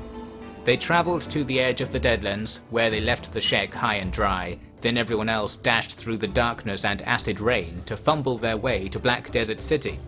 What the actual fug is this? Quartermaster Quinn shouted upon seeing a band of dripping wet biologicals drag themselves into the supposedly secret weapons depot. Calm down, Q. They're with me, Rick said. You're doing biological stuff with all them, and you still looking like that? Stobe, forgive us. Again. Yeah. Look, we're gonna do the thing, you know. I don't want to know what you fleshies get up to with your... and your... I mean the big thing. The, caddy thing. Man, I don't think you're quite out of the woods with your wording there, Nuke advised. We're gonna roll up on the Ashlands and take over, Twitch shouted. Now this got all the skeletons listening. You serious, General? Quinn asked. Yep, that's the deal with these heartbeaters. Cat Lon's posturing real hard, as usual, you know. But this time, looks like she actually gonna do it. Think she's heard about the stirring, so might as well stir hard as we can. Good news then, Quartermaster. You did your job, right? Kept all these weapons till we needed them. Might not need them after this. Well, if you're serious, General, then let's get these bags geared up. Quinn nodded. The scrap house was packed with carefully preserved bladed weapons from the early Second Empire, but the choicest cuts came from their ultra-rare First Empire Carbo Steel collection. From this, Nuke was presented a long sword, its silver blade making rainbows of any light that fell upon it, and its grip and sheath richly decorated with golden engravings and strange markings. It's Japanese, he marveled. Close, Quinn said. What's it say? Made in China. Wow, that's amazing.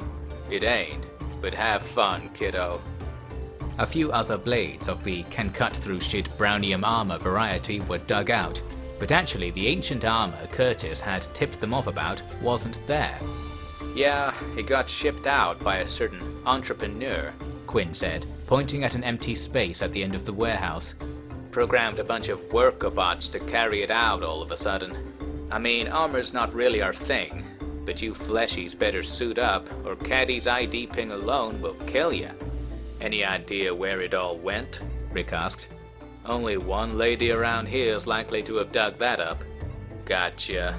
Prince, get the buckets, and get all the gold shit you can find. We'll ask Carlo. Trashcan Carlo, repository of all knowledge, was filtering through a can of shiny liquid at the BDC bar.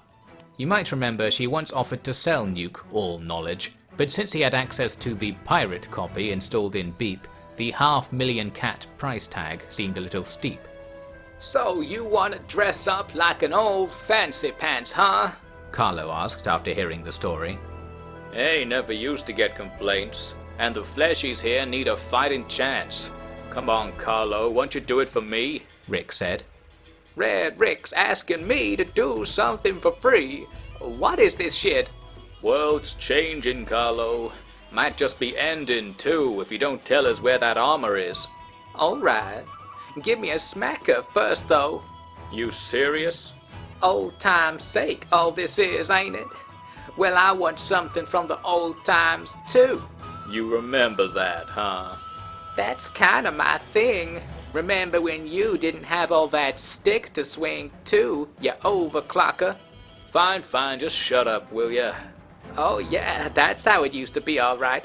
Say it again. Closer this time. Rick was a little self-conscious that Nuke was staring at them, and behind him a large group of eager artists were pretending to be inspecting fascinating rivets in the wall. Let's go upstairs, trash. Yes, sir, General. Carlo said, jumping to her feet and clambering up a ladder through a hatch in the ceiling. Roughly 3 minutes later, Rick slid back down that ladder. King, He said. I'll say. Carlo's voice echoed. What? Nuke said. old Wirehog calling himself the Armor King. Rick said. He's out there tinkering and got all the pieces we need, and I got us some coordinates. For free? For services rendered. What's that? You know, befriended and rendered. Not really. We gonna need another comic. Let's roll out. It was these shenanigans that led the guild back to the Yellow Valley of Okran's pride in the old Holy Nation. The richness of the valley was very much to do with the wide blue river that snaked through it. It came from the northern mountains, and the coordinates Rick had traded so smoothly for were pointing them into those banks of steep cliffs and dank vines. They hiked along old trails high above the river's sheer canyon until Rick suddenly stopped. That's about as close as we're getting, he said. Why? Izumi asked. This is the coordinates, except we're slightly off. Then we can get closer. Oh, Princess, please. Well, it's a big drop and it's mighty wet down there. Rick, don't say that. No, Miss Izumi, he's right. Isaiah reported. He was leaning over the edge of the canyon, where several Second Empire buildings had collapsed into the river long ago. One was still clinging to life on a bank of silt to one side, but any passage to it was long gone. Who remembers their swimming lessons? Nuke called. A loud groan from the Shek was ignored, and the guild went further along the canyon, where the sides shallowed and it was possible to climb down into the water. Come now, you all want to see this shiny armor, the armor of our distant ancestors, Isaiah said. The 1,000 Guardians didn't stop complaining for a single moment, yet they still splashed forward on a nice evening swim down the quiet river. Actually, this is probably from before you lot. Twitch commented, but he happened to be walking on the riverbed, so there wasn't much to hear of it. Several hours of swimming and breathers on the banks were ahead of them, but surely the reward would be worth it. It had better be, for to take on the Second Empire, they needed the finest protection on offer. And if that protection just happened to be the most fashionable apparel this side of Earth, wouldn't that be a bonus? As was soon to be learned, the Armor King certainly thought so. The silent night of the Wend River Canyon was upended by splashing, spluttering and clanking as the TCM Plus to the Power of Plus Guild dragged themselves onto the metal steps of a Second Empire warehouse. Is this even the place, Rick? Izumi asked, but the question was answered by a nearby door opening up. From it emerged a skeleton in pristine silver armor, a Skeleton Legion classic. Come with me if you want to live, he insisted, waving everyone back into the door with him. It was that or the river, and indeed the guild did wish to live, so the choice was easy. Inside the messy warehouse were headless skeleton workers, just like those Nuke and Beep had found working away in the Ashland's evil eggs. These ones were peaceful, simply eyeing the guild as they filtered in. Eyeing with their shoulders, you must understand. Nice place, man, Nuke said. You get a lot of business down here? Oh, you have snark for me. After all this time, you have snark for me. You think I don't have armor for that? What do you think? I'm like a crying baby who will armor you for free because you noticed the infrastructure? The skeleton ranted. This was, if you hadn't guessed, the so-called Armor King. Sorry, just thought it was a bit funny. It is not one bit funny. I was highly offended. I am doubling my prices for you. How is that for snark? It's not really snark. Oh, and you decide what it is. Must be hard paying triple prices at the world's only source of premium First Empire protectives. Let's find out. We need to gear up for the big one. Is that what you're calling it? General Ricard, is your little boy here bullshitting me? No, it's legit. And hey, King, you doing good? Rick said. Oh, I'm fine. Why did you take so long? We were meant to overthrow Dioscuri 2 millennia back. We did. Council did anyway. Just didn't throw her far, so now we're back to the plan. All the fleshies kinda got clued in, so we're all on the same page. Literally. Check this shit out. Manga. Silliness. And the fact you are dressed as a human does not amuse me, Taisho. Not just dressing. Forget it. Can you sort my man here out? Is he a notable specimen? Human ruler. But he looks like a piece of shit. Hey, Nuke interjected, but the king wasn't having it. I was objectively correct. Your disagreements contaminate the air with carbon dioxide. Just come over here. Nuke was dragged behind a screen and was shortly thrown back out in his new threads. It was a set of colourful First Empire battle armour with golden scale plating, rich blue silks, and black impenetrable nanocarbon bosses engraved with beasts and monsters of the lost planet. Complete with a thick silver helmet, Nuke was, supposedly, the picture of a First Empire ruler. You look so good, I would mock at reproducing with you, the king said. Izumi thought so too. Look at your shoulders, she marvelled. Looks weird though, it's like the curtains in the palace, Nuke said. Oh, pull yourself together, King bellowed.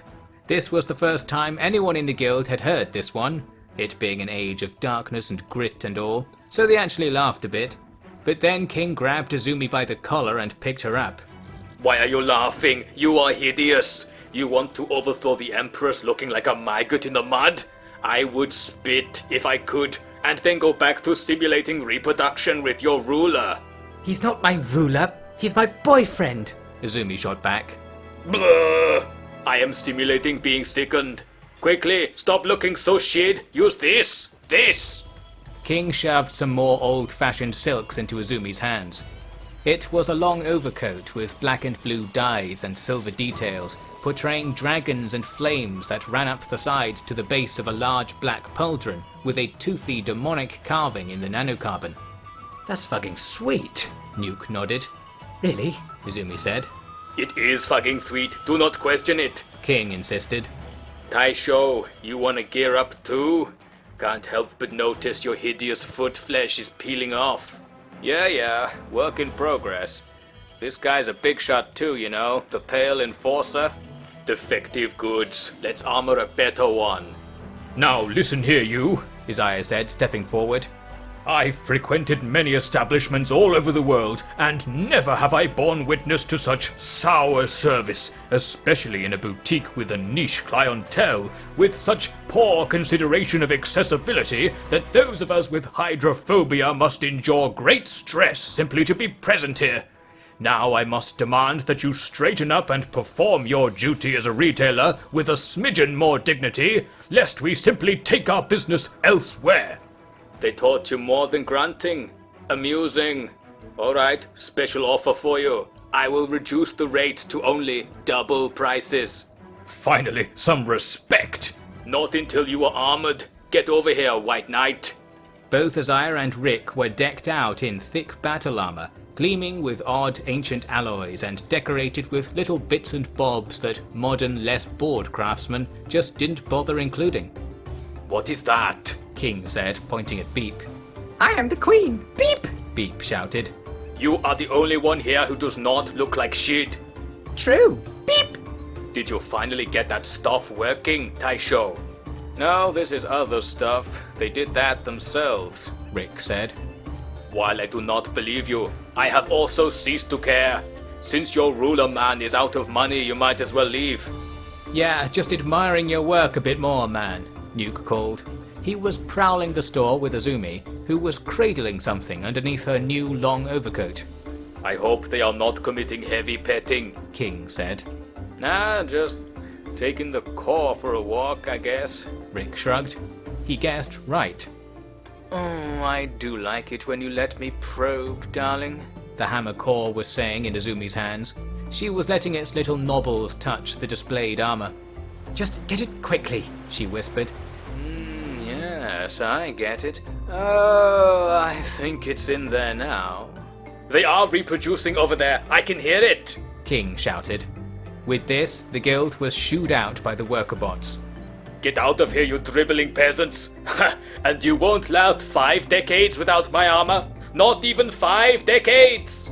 Chased away by remarks so potent that no armor could spare you from the shame, the guild glided/drown danced downriver. But they had not only the fashionable pieces still worn, but some hastily probed data on the manufacture of these First Empire threads, and that was the real prize. Crime saves the world again. The river washed them up at the foot of Blister Hill, so they went to dry off and found the fan clubs were easy enlistees for the march to the end of the world. Then they returned to the United Cities and worked the locals of Stoat and Shobutai. The act went a little something like this. First, a few guild members would dress down and enter a bar, loudly complaining about impending doom. Still, there's no way anyone would be impressive enough to recruit me, Elena said in Stoat. I'd save those nobles if any of them could show a drop of sense and do something good for a change, Sandor said in Shobutai. Can I get free drink forever, please? Els begged at both. After a noisy back and forth about the impossibility of such fantasies, the bar would suddenly receive a visit from the 4 ethical princes themselves. The time has come, and so must you, Gustafsson declared. Become an invincible warrior, on us, Izire offered. Hey, we're saving the world this time. That's new. Ain't you curious how it'll go? Rick teased. Combining science, art, killing, and drugs at long last, the cornerstones of the new world order? Let's go on a wild ride and experience all that life has to offer, Nuke called. Everyone was on board. Then they realized this was just something to do with the Okran forsaken freaks of the TCM Plus to the Power of Plus Guild, leaving just a few truly desperate dregs to be scooped up. Success! From Shobutai, the route to Manksand went right through the capital, so Nuke and Azumi popped into the palace to see how the mouldy monarch was doing. 2 guards halted them at the entrance to the throne room. From a large crate they produced a pairs of goggles and silently placed them over Nuke and Azumi's eyes. Then the door was opened, revealing a thick jungle of leafy ferns and bristling moss. The doors were closed behind them rapidly. Shit, almost as bad as I expected, Nuke said. He pulled up a flashlight and looked around the diorama. At the back of the room, the menacing holes of the warren pulled the light in, never to return. Then, above them, they spotted a silver-haired man squatting on a tall wooden platform. This man-like creature began to squawk at them. Oh, I hear you, Righty! I hear you, my pet! The Emperor called. He slithered into view, dressed this time, which was nice, although dressed in a moody green carpet of sorts that was almost certainly produced from the warren's native fauna. Oh, the canary calls! Oh, the doom and gloom it must bring! Oh, to be a beautiful butterfly, the only butterfly! Oh, hark! Who dares enter the chamber of the ascended guy? You know, like whoever I am and stuff! Oh! It's those people who visit you sometimes, with news of the outside world, Nuke said. Oh yeah, people! I remember those. I remember them fondly. It just wouldn't be the same without you squirreling away out there. Squirreling? Is that a word? It's a reference to Earth biology. I'm impressed, Izumi said.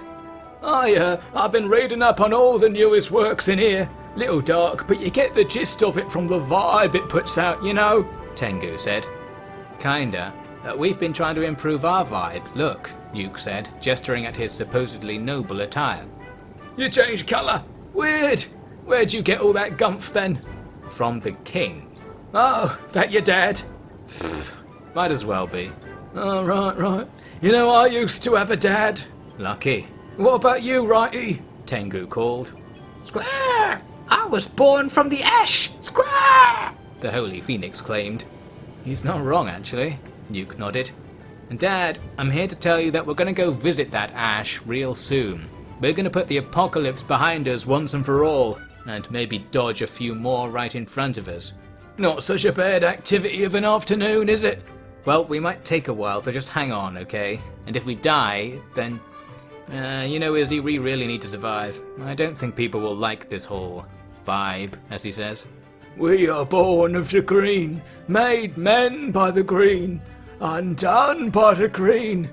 Fear the old green. Tengu muttered, running his hands over his carpet clothes. Yeah, you're right. Plan to die cancelled, but I sure hope what Kat Lon has planned is actually worse than this, Izumi said. Such were the hopes of the entire United Cities Empire. Downstairs, the rest of the nobles were sulking as usual, but showed at least a passing interest in saving all of life. Even without slaves to bring you happy juice at all hours of the day, maybe it was just about worth staying alive. I'm sure they were happy to see the guild take all the dregs they had gathered far, far away back to camp. Inside, the new recruits were lined up for a so-called physical. Now at this stage, such an activity could involve all manner of things, but actually it was a rather ephemeral process. Essentially, each new biosave knave was looked over by the finest doctor the guild had to offer, Gustavsson. I don't know, it was Beep's idea. The skin spider carefully considered the candidates, then nodded Yes. when satisfied of something or other. That's yes's all round. Bravo. Isaiah cheered by the end of it. Excellent. You will serve the reckoning well, once the flames have been applied, Gustafsson said, which didn't help with the already shaken state of the lineup. I mean, it did sound an awful lot like they were going to be cooked and fed to the skin spiders, but really it was only a bit of singe and associate. I'm sure it was all good training for something. Perhaps the more important work took place in the lab, where the newly recovered First Empire armors were to be studied for the purposes of reproduction, the only good reason to study anything. I mean, I find it truly fascinating, I really do, Hammer mused from his core. After you've played so hard to get, here you are all dolled up, asking me to take your measurements in very, very fine detail. If this is how you intend to stave off apocalypse, I dare say it will work, darling. Just be quiet, will you? Izumi said. I need you to work out a step-by-step process to make these fabrics, these alloys. Can we do it with the machines we have here at Magsand? Oh, you can do it with the machines in this very room, but that's a different matter entirely. Agent Hammer, you're being particularly unhelpful today. And you are particularly playful with your fancy dress and all. It's not fancy dress, it's battle armor and the clothing of rulers. No, it's fancy dress. I don't imagine you'd catch a ruler wearing such absurdities. But I thought... Rick! Izumi called for Rick to come spit the truth on these surely very respectable outfits. There weren't a single man, woman, or larvae in the First Empire who looked like that, outside of a costume store, he arrived to say. So King lied to us? Of course. Were you gonna tell us? No, funnier this way, I thought. But you fall for stuff so easily, it's hardly enough, you know. I'm just spoiled, can't appreciate a classic dupin when it's clear as day. Let's get this whole thing over with, shall we? Need a vacation. 2,000 years not enough for you before? Ain't enough for a skeleton, but for a new man, might just be. We spent half our money on these things. Are they even of any use? Don't worry, sister. Might be slightly out of style, but check the materials. Rick wheeled his stick into the air and brought it down onto an armor plate on the desk. The stick bounced off it like rubber and flew out of his hand, leaving not even a mark in the impact zone. That's real shit. If you don't mind looking like an idiot, you'll be right as rain. And I know you don't mind that, standing on a box of uranium to smooch your toy boy. As for the rain, it's alright when it ain't melting shit, so we're good. Agent Hammer's insight was hammers. He was worth every blood clot, this one. By hammering plates of iron the guild had been manufacturing in their experimental auto mines, and dosing the stuff up with bits and pieces of old scrap, an extremely solid alloy could gradually be formed. Thus the whole canyon was a sea of noise day and night, with the new ranks of the 1,000 guardians and tech hunters wrestling crabs for exercise, and the labourers assembling the finest novelty children's birthday party tier battle armour you could ever dream of, overseen by Gustafsson's predestined armouring knowledge. At least Azumi's lab was peaceful, and in between all the unexplained power cuts, she managed to finish working on a very special device. It was time for a chamber of hot water connected to an electric turbine to get ever so slightly nuked. Careful, careful, drop this thing and half the world explodes, Azumi cautioned the tech hunters. They were hauling a long grey cylinder, a few feet long and about 8 straining people heavy. They edged it down the long ramp out of Tashino Towers and over to a cleanly polished machine with a big hole in the front. The cylinder was slid into the big hole, which was very funny, and then Azumi slammed a door on the front shut, in a worrying extension of the innuendo. Okay, when I press this button, we'll either all die, or this light on the front will get powered on, she explained. Man, that's a winning gamble, Nuke nodded. Must have been their lucky day, because when Azumi pulled the lever, steam began to rise from an exhaust on the back. The turbine inside started spinning rapidly like a laundry machine, and indeed, a small green light switched on. Okran's Twisted Piles, it fucking works! Izumi shouted. Nuke was very happy for her, although really just for her. So what now? He asked. Now it just keeps going. Look at this power, she said, gesturing at a meter wired up to a cable running down from the lab. So it just keeps spinning in there? Yeah, until the uranium restabilizes in new elements and isotopes. I understand entirely. This is it, the proof we need. We can run half the Empire off a single goat bag of material. Everything we didn't have enough power for before, it's all fine. Everyone can grow their own nuke. Now the development seemed a lot more historically significant, even if you're a wretched black scratch narc who just wants to grow wheat straw. Can we just leave it then? Nuke asked. Yep, we're done. We can get on with the skeleton shutdown plan now. I thought that green stuff was dangerous, like it might blow up if we don't keep an eye on it. This unit has self-moderation, my prince, Hammer's voice explained from the side of the reactor. Not something you would be familiar with. Anyone? Well, I'm having fun. Off you go, fleshies. You're free to die out in the wastes as you please. This little sausage spinner's giving me everything I need. And with that ominous chuckle, the foundations of the nuclear re-revolution were laid. By that time, lots of fancy get-ups had been lovingly manufactured. The skeletons were decked out in audacious silver coats, as dazzling as they were indeformable.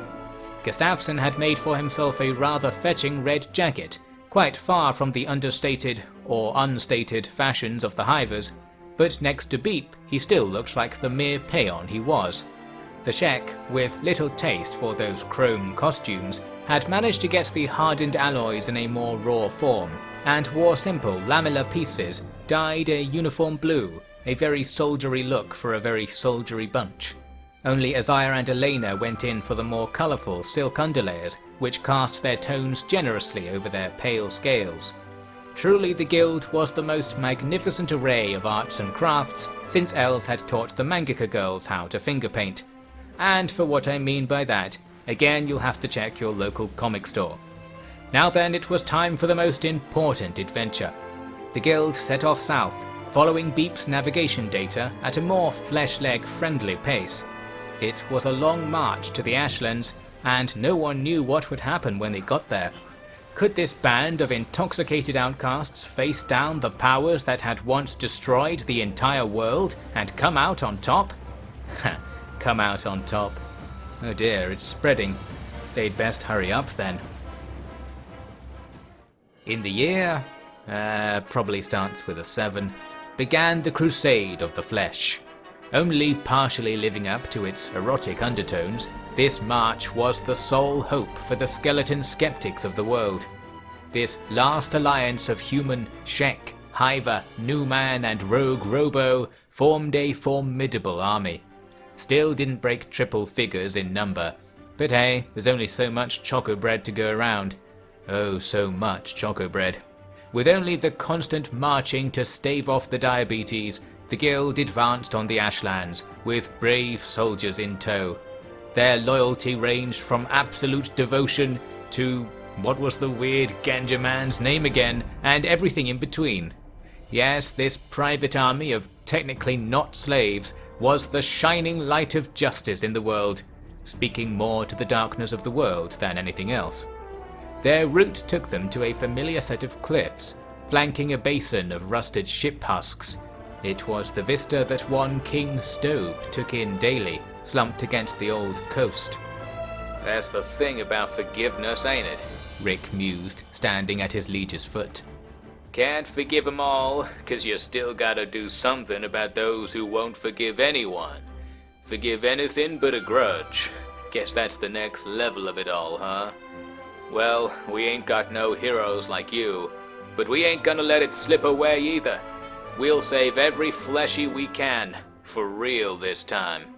Don't worry about him, he's all moody right now, and you can't blame him. Twitch shouted up at the silent skeleton Goliath. Must be hard going back to the sweet Lone Star's embrace. You saw how they were back in the day, eh? So, what is the whole deal with that, Newman? Nuke asked. Fuck off, was the answer. Rick paced off, but everyone else joined Stobe for a moment in watching the sunrise. Come on, Twitch, what's the gossip? Izumi asked. Nah, no idea what you're on about, Twitch said. Neil, come on. Practicing my forgetting, don't you know? Getting real good, Neil said. Do you have any idea how your secret keeping has impacted the progress of science? Izumi began to lecture, but the skeletons made their quick escape. Very mature, responsible. Agnew, what about you? Agnew said as he trotted off. That's funny. Skeletons can't even do that, Els said. Azire asked him to elaborate, which Els did via a repeated hand motion, barely kept up through his own laughter at the sight. Whatever one was to take away from this, the crusade crusoed onwards. The lands around Stobe's resting place were still patrolled by the crab wranglers the guild had scuffled with before, and they still took great offence to the shell-less visitors. Where's ye crabs? A raider called. I've got loads, but I left them at home, Nuke replied. But home is where the crabs is, and I ain't seeing no crabs at all. He's tricking us. And with that, the guild had to fight their way through the locals. With their shiny First Empire weapons, rebuffing First Empire fancy dress costumes, and already pre-traumatized by Crab Claw Strike's troops, victory was a sure thing. Now the route they were taking wasn't precisely that laid out by Beep, because that route would take them through the territory of the Reverse New Men, probably worth avoiding. Instead, they made a detour east, circling around the Skeleman land via an area known as the Pits, so called for the series of quarries that dotted the otherwise barren and dusty coastal region. On the way, they came across a beige tower, similar to those found all over the Third Empire. But something was strange about it, and not just its isolation so far from civilization. Ping's going off here. What is this place? Twitch mumbled. Getting it too? Warning's here. We better be avoiding some memories or something? Neil said. Should we go tell him? No, General will get mad if we stop something funny happening. Good point. Oi, Duke Nukem, picked up a signal. Says the door code is 58008. Twitch called. Nice one, let's check this shit out, Nuke said. That a code was needed for this door was another oddity. The sandstone walls framed a solid metal door with Second Empire electronics clear to see, almost as if someone had plastered the sandstone around a more advanced structure so as to seem less suspicious or less worthy of investigation, which could only mean there was treasure inside. So reasoned the others as Nuke fiddled with the door mechanism. There was treasure inside, all right. Inside themselves. And by treasure, I mean their blood. To the beasts that raced out of the tower the moment Nuke got the door open, it was all the same. Blood spiders! Isaiah helpfully announced. The guild veterans had been accosted by these back in the swamps, and facing their little red fangs was a nice throwback to times when they didn't need to worry about the end of the world, because it had already happened. But seeing them again now revealed an interesting detail. Wait, this anatomy. Look, Elena said, holding up a deceased specimen. She held it close to Els, who had Gustavsson riding on his back, as was the usual these days. Indeed, the blood spider and the skin spider were very much the same creature, although the blood spiders were 10 times smaller and 10 times more blood-coloured. "New man, what did you do this time?" Nuke shouted. Locked 'em up so they wouldn't cause trouble. How's that for responsible? Rick replied. Oh, it was the danger ping. You know when you get 'em all the time, you can hardly recognize them anymore. Twitch laughed. But I recognize another sick experiment, Elena said, stroking her dripping cadaver. A Shek thing, I think. Rick, is there anything on this planet that isn't some kind of experimental monster your fellows came up with? Izumi asked. No, Rick replied. Didn't just see the bone fields? In 1.0 we tried a load of things. Not just we, everyone, humans did it too. Didn't work, except the stick men, but even they were like, quieter. So we had to try new stuff. Good thing about crazy mutant monsters is they don't need an ecosystem. They can just eat you guys, so yeah, that worked way better. But I know hivers didn't need that. We turned the whole species inside out trying to come up with something. And yeah, I'm talking literally, of course. That was way back when you could barely grow a sand urchin, right after the war. Not gonna happen again. If we win, anyway.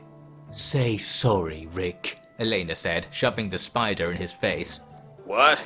Apologize to it, quickly. Fine. Sorry, I am sorry. You don't have to force it out of me. Trust me, I wouldn't be anywhere near right here if I wasn't. Nor looking anything like this. I've put my money where my mouth is. Now, unless you're gonna put your money where my mouth is, let's get this over with. No money exchanged hands or mouths, and they let the Tower of Spiders be. Moving south, they caught sight of the Ashlands that evening. From this angle of approach, it lay on the other side of a large estuary. It was quite a swim, and you can bet your last chromosome that it was poisonous, acidic, and stinky to boot. There was an island in the middle of the waterway a short distance down the coast, but this island was home to another tower of precisely the same design as the Tower of Spiders, with the same Second Empire secrets disguised within. Hardly disguised, actually. Even in the twilight, they could see skeleton legionaries keeping watch from the roof, with cannons pointing out at anyone hoping to take a slightly less skin-melty path into Katlon's domain. Look, the silhouette, Sandor said, pointing out at the tower. The top's not the same on both sides. Not symmetrical, Watchton said. What? No, it's not the same on both sides. Means the cannons, they're facing this bank, not the other one. But we're on this one, Els reasoned. He was right, although the very fact he said it cast doubt upon the matter. Ah, I get it, Master Sandor, Isaiah nodded. We need to do this like ninja. Strike them from behind in the dead of night. What? Nuke said, suddenly looking up from his novel. Novel. You know what it was. Beep! I will strike them from behind to punish the skeletons, Beep announced. A fine plan, Isaiah said. You folk of the hardier skins can get across downstream. They won't know what hit them. Then they must be informed. Beep! The will of the Queen must be known. Known! All the other hivers cheered, and at once they set off towards the water's edge. The guild hurriedly ceased their respite and moved closer to the tower, ready to take advantage of the cunning hiver sneak attack.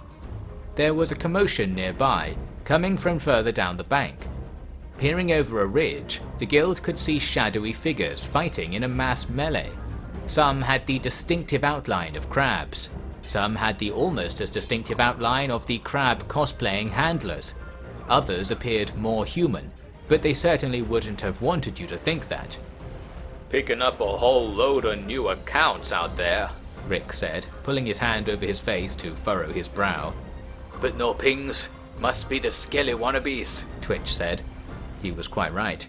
The brawl was rendered ever more unintelligible by the fall of night, and the guild focused on trying to make out the tower. The asymmetric silhouette was unchanged, and remained so for some half an hour, during which time the din of nearby battle ceased. Squeaky, are you there yet? Nuke asked his AI core. Beep! We are in the water. Beep! It is nice and warm. Beep replied, her beeps faintly audible in analog form too. Oh, you tease. I know you're giving those skeletons a right good seeing to. Look! Isaiah said. Indeed, there was movement and flashes of light over at the tower. Ah! I didn't even have to go there. Beep! I must be extremely powerful. Beep said. Whatever. Everyone check your paste and let's roll, Nuke called. The guild had lathered themselves up with paste to better tolerate the burning crossing, and a better placebo you'll struggle to find.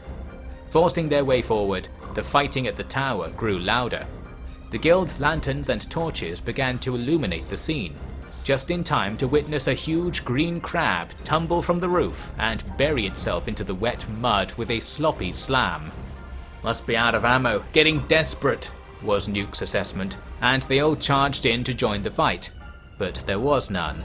Inside the tower, more crabs lay killed, beside skewered Skeleton Legion troops. A path of destruction ran up the spiral stairs, and as the guild reached the top, they found only a single crab raider still living, his armored shell torn apart. The harpoon cannons were silent, and their operators were in pieces all about them. He's alive! Isaiah called. What happened here? They came for our crabs. They said only robot crabs were allowed. I said I did. I said you can't associate with a robot crab. They called me degenerate. No, that's horrible. It's true. So we did what we had to. For the crabs, for the good times we had together. I'm crabbing till I die. Crabbing till I die.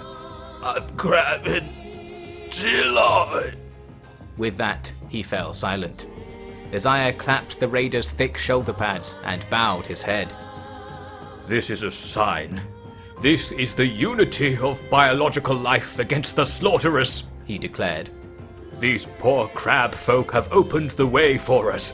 Now we must do our part, not just for ourselves or for our kingdoms, but for them too, for all living things. It must only be done for the glory of the Queen, Gustavsson shouted, announcing his arrival. Alright, calm down. I'm pretty sure you're in already, Bad Green, Nuke said. My machine is part of me too, so I am in myself. Beep! Beep proudly said. Oh yes, and the other reason we fight is to distract ourselves from comments like that, Isaiah added, to much agreement.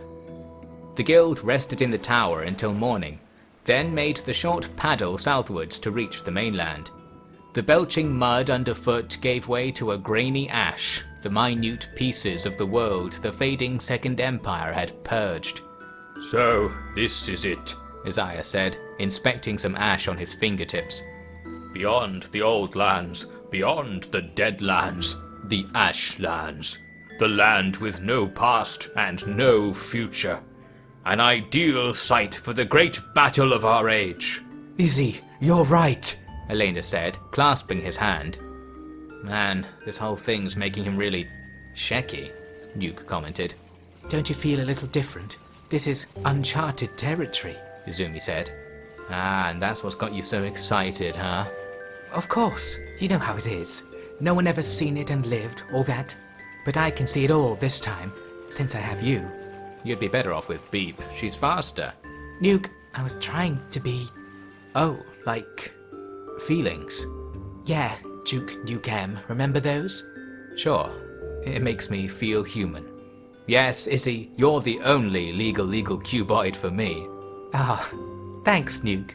Only Izumi could appreciate the sentiment, for only she knew how much Nuke really loved those cuboids.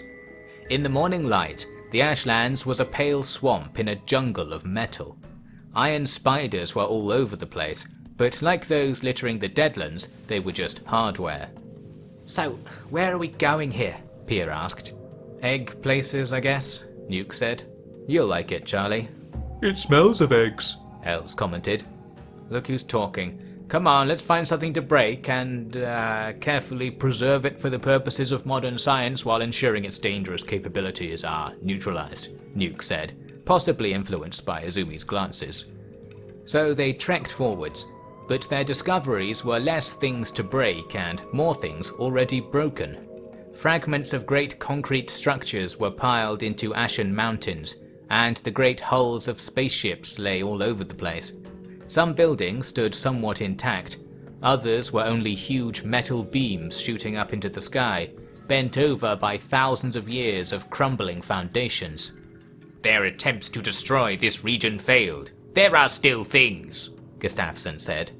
They were trying to destroy life. I think they got it just fine, Rick replied. The only movement to be seen was ash on the wind and drones in the sky, which hovered back and forth, paying the guild no heed. Can the bad robot see us? Els asked. She can see us, hear us, and smell you, Rick said. Hello, bad cat lady. We're going to kill you. Els waved towards the sky. Yeah, what he said, Waxy. We ain't playing around, and I'll prove it, Rick shouted out. No reply came, but Sandor reported something matching the description of a wrinkly egg of doom up ahead. Soon enough they reached it, atop a hill wreathed in titanic machines. So, what's that? Izumi asked Rick, pointing at a large array of disc-shaped plates, each the size of a building. Power stuff. But it's huge. 1.0 needed a lot of buzz. Didn't they use uranium? Nope.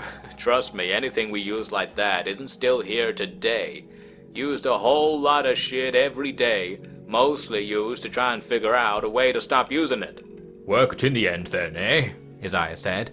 He probably didn't mean it as a snark, but a snark it was, shutting Rick up. Besides, there was other business to attend to inside the Egg of Doom. Nuke snuck forward to open the door and peer inside. It was just like the previous egg, only the work seemed to be a little further along. Skeletons were being assembled on tables by production machines, their arms and legs twitching as testing currents were shot through them. As the prophecy foretold, a skeleton goes to the feral pit to speak to the village elder, a voice said from inside. Come closer, Duke Nukem. Izzy told me not to accept invites into strangers' houses anymore, sorry, Nuke said. But I am no stranger, skeleton. I am General Jiang of the Hydraulic Order. Surely you dream of becoming a knight, like all loyal skeletons. This time the voice had a faceplate to match. An unremarkable skeleton marched up the thin stairway to the door, his shit brownium armor creaking insufferably. Oh, General, I bet you know Red Rick, right? Know him. He was the finest of us all. But alas, the tallest tree feels the axe first, eh? Stobe will tell you that much. And remind me what actually happened to him? New boy wants to know it all. Council kicked him to the desert for not standing down. You know, that was what they called the Second Empire. Trying to be nice to the humans, keep them alive, make them a world again with animals and shit. Doing all these social experiments, letting them draw pictures of... Oh, reproduction. Oh, sorry, kiddo. I really ain't up for remembering those times. Thanks, Stobe, we're about to kill them all. That's my line, Rick heroically announced, bursting in with the rest of the guild. Rick, what the fucking fuck are you wearing? No time to hang, Jiang. I'll let the pain explain. Ain't got time for your rhyme. Fuck. I mean, Hydraulic Knights, kill them! Jiang shouted. Hydraulic Knights, the cream of the Skeleton Legion, literally descended on the guild from catwalks higher up the egg. They held great swords with both hands, with blades at least 1.3 azumis long. Rick stopped a falling blade with his stick, but Jang's sword was thrust at him from the front. It didn't get far. The moment it made contact with Rick's First Empire chestplate, it recoiled back, knocking Jang over backwards. Impossible. That's military-grade fancy dress, he marveled. That's right, bucko. You never could beat the Kenshis without Stobe, huh? And you ain't even got me to save you this time. Rick snarled, leaping forwards and batting Jang's head so hard it made a few rotations in its socket, which was not very good for the wiring, let me tell you. We got a few of the saintly blades, too. Show 'em, Pale Scales. Aha! Take this! Our ultimate combo move, Desert Queen Rend! Isaiah called. Elena crouched down, and Isaiah stepped off her back to leap into the air, wheeling his hefty silver cleaver over his head. It came down on a knight, cutting through its sword, armor and innards in a clean swipe, and lodging itself into the metal ground plates. Holy Stobe! The degenerates got named combo moves. We're fucked. Jang despaired. He was right, although maybe it was just the sheer unexpected rush of biologicals that did it.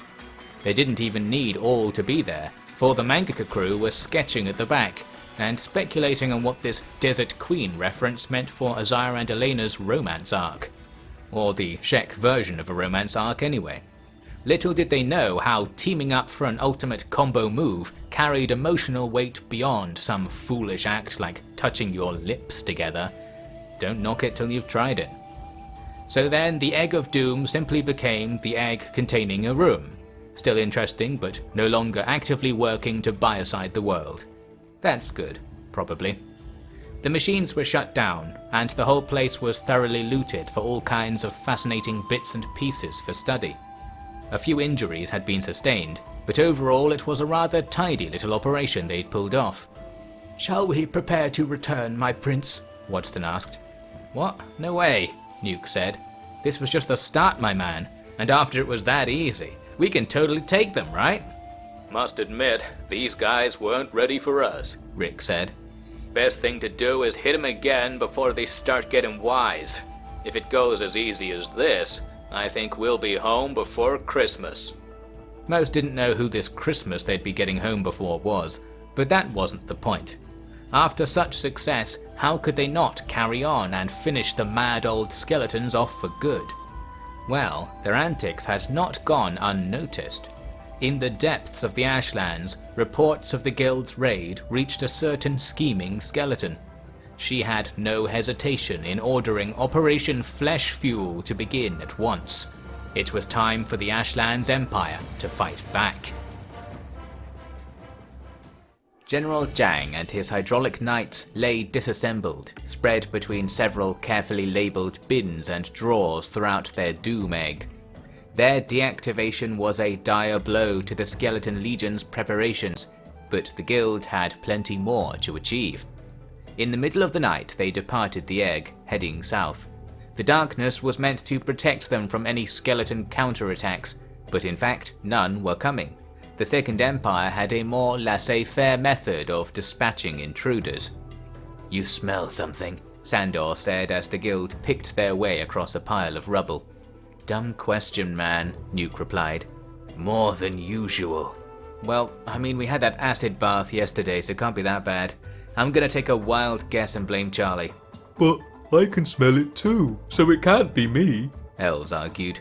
This logic might have been watertight, but alas it wasn't airtight, and there really was danger in the air. It was hard to make out in the darkness, but some green-grey fumes were rising from little holes in the ground. Shit, gas, and not the kawaii kind, Rick shouted. "Don't breathe, fleshies, unless you want your holes fatally clogged," Twitch said. "And don't go getting any ideas, you degenerates. Get running, and no breathing." It was easy for him to say, but luckily everyone did make it out of the clog smog with only a few wisps ingested. "It burns," Elena said once the initial bouts of coughing were done. "Yeah, me too, probably," Rick said. "Seems like they've figured out we mean business. Doubt they roll out the brown carpet for any old sack of slop. Nice. Means we got them pissed off, Nuke said. Haha, you're right, Prince Tashino, Isaiah said. That biophobe didn't expect us to smash her little minions to pieces. I mean, carefully preserve them for scientific research purposes, of course. Thousand Guardians, let's carefully preserve them into oblivion. So saying, they raced on. A few minutes later, they stumbled across another Doom Egg, looming above them in the darkness. There was a shiny plate bolted above the door, with the words Piston Police scratched neatly across it. Police, I'd like to report a murder. I mean a scientific discovery. You know what I mean, right? Nuke announced at the door. Duke Nukem, please be aware that murder that leads to scientific discovery is not prohibited, the doorman said. Oh, right. Okay. You know, you kind of ruined my whole bit. We don't allow bits. Come on, man. It was going to be legendary. Ugh. Hey everyone, fresh install Paul here's trying to pull some kind of knock-knock routine. What's the protocol for that? He's a manufactured human, isn't he? Someone called. Yeah, a new one. He's in the system, but he's a real piece of work. Violation of the Piece of Work Prevention Order Section 4. Inability to recognize moment for a joke passing clause. Book him. Guys, I was gonna say that the murder victim was you! Nuke called, racing outside. The Buzzfuzz chased him, running right into the scientifically ferocious guild. We got a code 101. Fleshies confirmed, a Piston Police bot reported, and yet more of his co-workers appeared to join the brawl. More clog fog hissed from the ground in a ring around the egg. Stay close to the walls, fog's localized. Get in here, Rick waved. By sweet waxy, that's our most wanted, Redlin Ricard, a police bot called. Inform the Empress right away. Bring him in alive, everyone. He's a VIP. Free him from the humans. Shut it, Piston Pig. I ain't never heard of this Redlin Ricard, but I'll tell you I right here am Red Rick, and you gon' get the stick. Suspect has a big stick. Empress is asking how big, another bot called. She can see for herself. Rush him. Hey, easy folks. There's enough stick for everyone, Rick said, with said stick whirling furiously at the advancing police bots. Both he and the guild kept the law at bay for a good hour, smashing up a few of them too. Then there was a ruckus behind them. The clog fog dissipated, and a wave of Legion soldiers charged. Reinforcements! Thousand Guardians, about face! Isaiah ordered. What about face? Els asked, but his question went unanswered, and when the Guardians charged out, he just had to roll with it. Physically, that is. No, Els wasn't technically a member of the Thousand Guardians, but who could be so heartless as to tell him? Anyway, the Legion back attack was not nearly enough to end the guild's bout of resisting arrest. In fact, all it did was inspire the police to enter the fray and get just as disassembled as the army. Then the guild pressed into the egg itself, where the rest of the Piston police force was shut down. Another victory, although it wasn't entirely free, as in the several hours of standoffs, skirmishing and brawls, the guild had seen their share of injuries. It was bad enough that they needed to remain there in the captured egg to stabilize wounds. We should not attempt to move away from here today, was Wadston's assessment. But this place is creepy and boring and fucking sharp, Nuke said, referring to how all the police desks were serrated in a fashion dangerous to fleshies, but quite refreshing to folk of metal. Not the best place to rest up. We'd be better out in the ash, Izumi said. I wonder if that is healthy, Wadston said. Bit of ash in the blood can't be that bad, huh? I mean, half the ash is probably human pieces, right? I bet it's safe to eat even, Nuke said. Nuke, do you have any idea what you're saying? Izumi asked. Not really. Great. Let's think of something else. We need to cover the ground with something. We had sheets in the outpost. I mean, that's not even that far from here, is it? She spoke of the fortified shelter near the southern hive's Royal Valley, which indeed was perhaps only a day away from the western edge of the Ashlands. It's on the other side of the reverse new men though, so we'd just be giving them sheets of our skin, you know? I don't know and I don't want to. Can you sneak past them or something? Sneak? It's the future now. We speed. With this declaration, Nuke took the matter to the holder of the land speed world record, Queen Beep. Beep! I will zoom through the gloom to the room. Sonic boom, beep! She wailed, setting off at once. Be careful, my queen, Gustafsson called. No, beep! Was the fading reply. She didn't quite get the sonic boom, but the gloom zooming went ahead as planned. She kicked up a trail of ash and sand, giving no chance for the reverse Newman patrols to even get their skin peelers out before she was gone. Not that she had any skin they were interested in, but Beep enjoyed the exhilaration all the same. She arrived at the gates of the guild's fort a couple of hours later.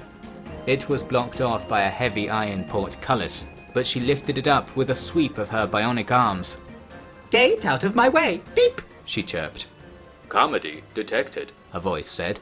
It sounded like it was coming from the shelter. The Great Mover detects my comedy, beep! I am as funny as the first ones. I am not the Great Mover. I cannot move. I can tell where you are. I will look at you, beep! Commence looking immediately. I will continue to be visible. Thank you, beep!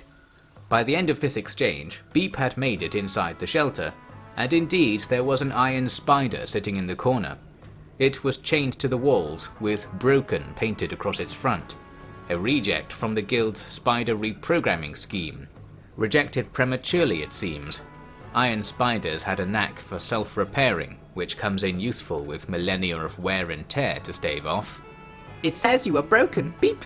But you were able to continue being visible, just as you promised, beep! Can you really be broken? Beep asked. If I am designated as broken, then I should be recycled immediately. That must be why Catlan won't come get me, The spider said. False, beep! I was broken, but I ended up becoming a queen.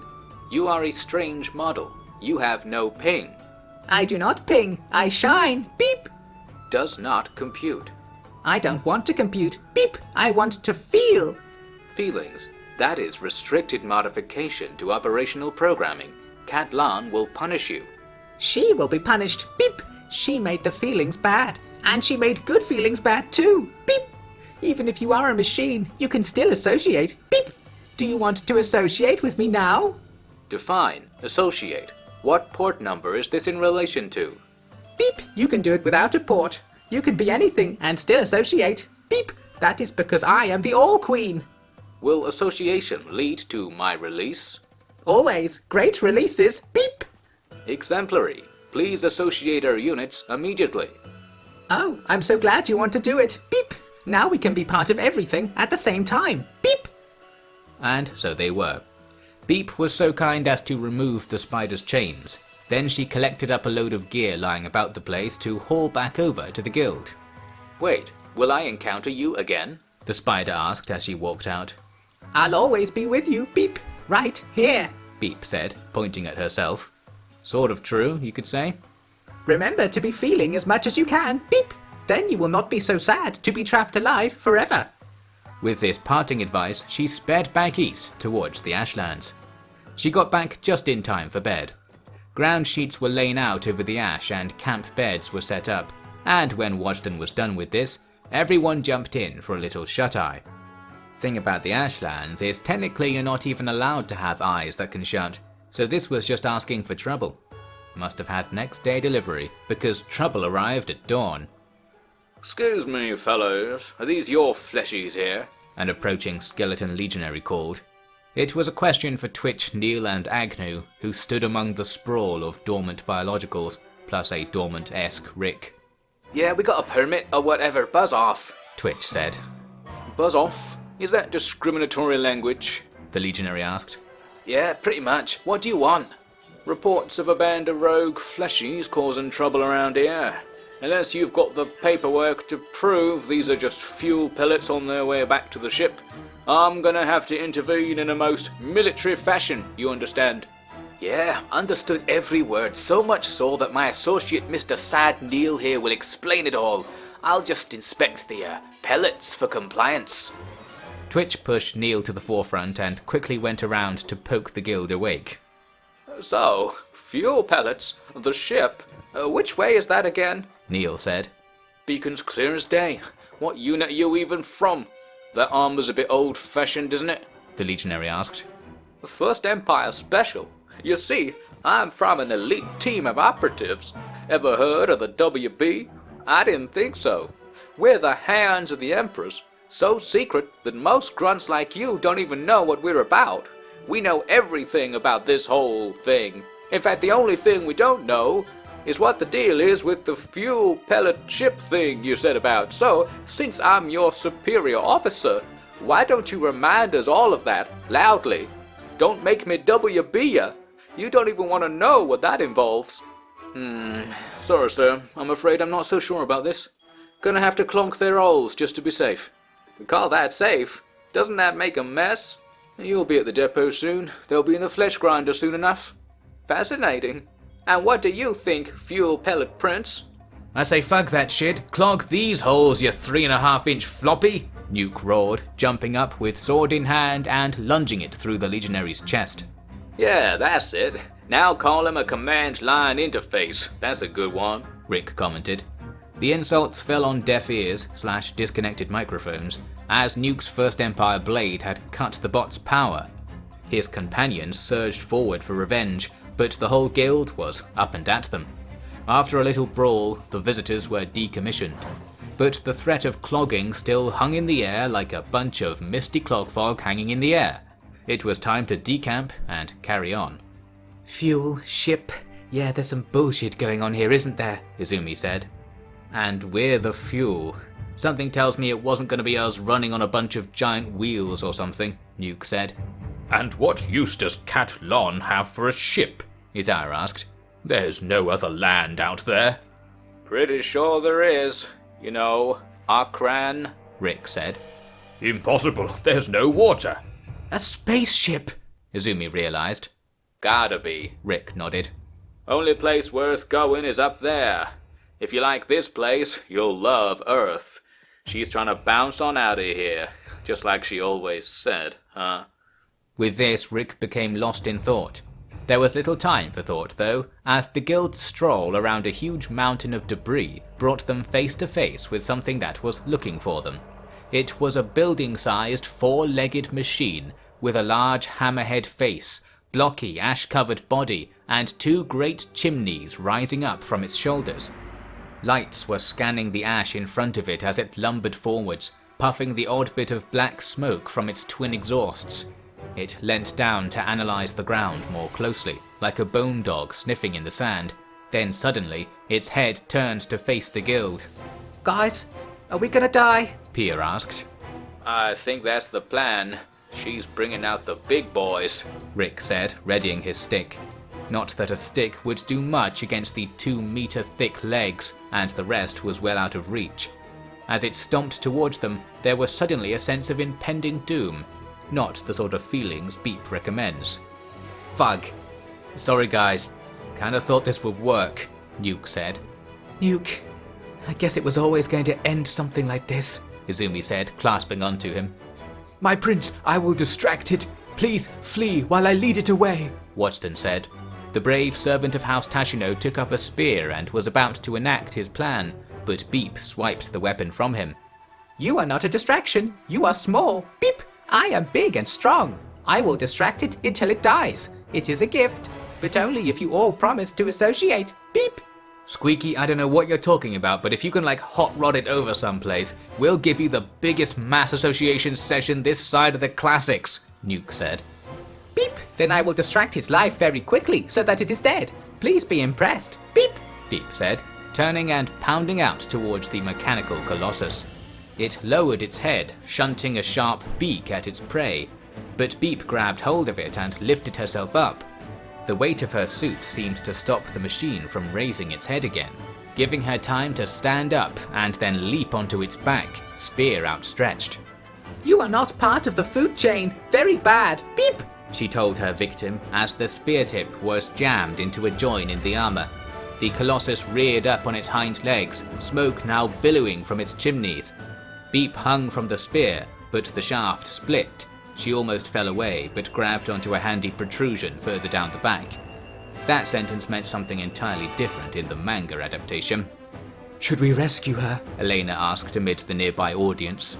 Seems like she's on top of things. Isaiah chuckled. All the Shek laughed heartily, while the others, wary of the parasite, dared not react to such a provocative phrase. It was true though, Beep was now smashing bits and pieces out of the machine's interior. She had peeled back an armor plate and was going to town like a big thing at a sleepover. Oil was washing down into the ash below, and the machine was getting shaky. It was turning around over and over, unable to target the menace on its back. Was it mercy when Beep jumped down to stand in front of it instead? Nay, this was at most a mercy blow. Now you will die, Beep, but you will get to see what is called an ultimate combo move. Beep! It is called the All Slap. Beep! I will hit you with the strength of all associated things. So saying, Beep stepped forward and whipped a hand across the machine's drooping hammerhead. Not much happened.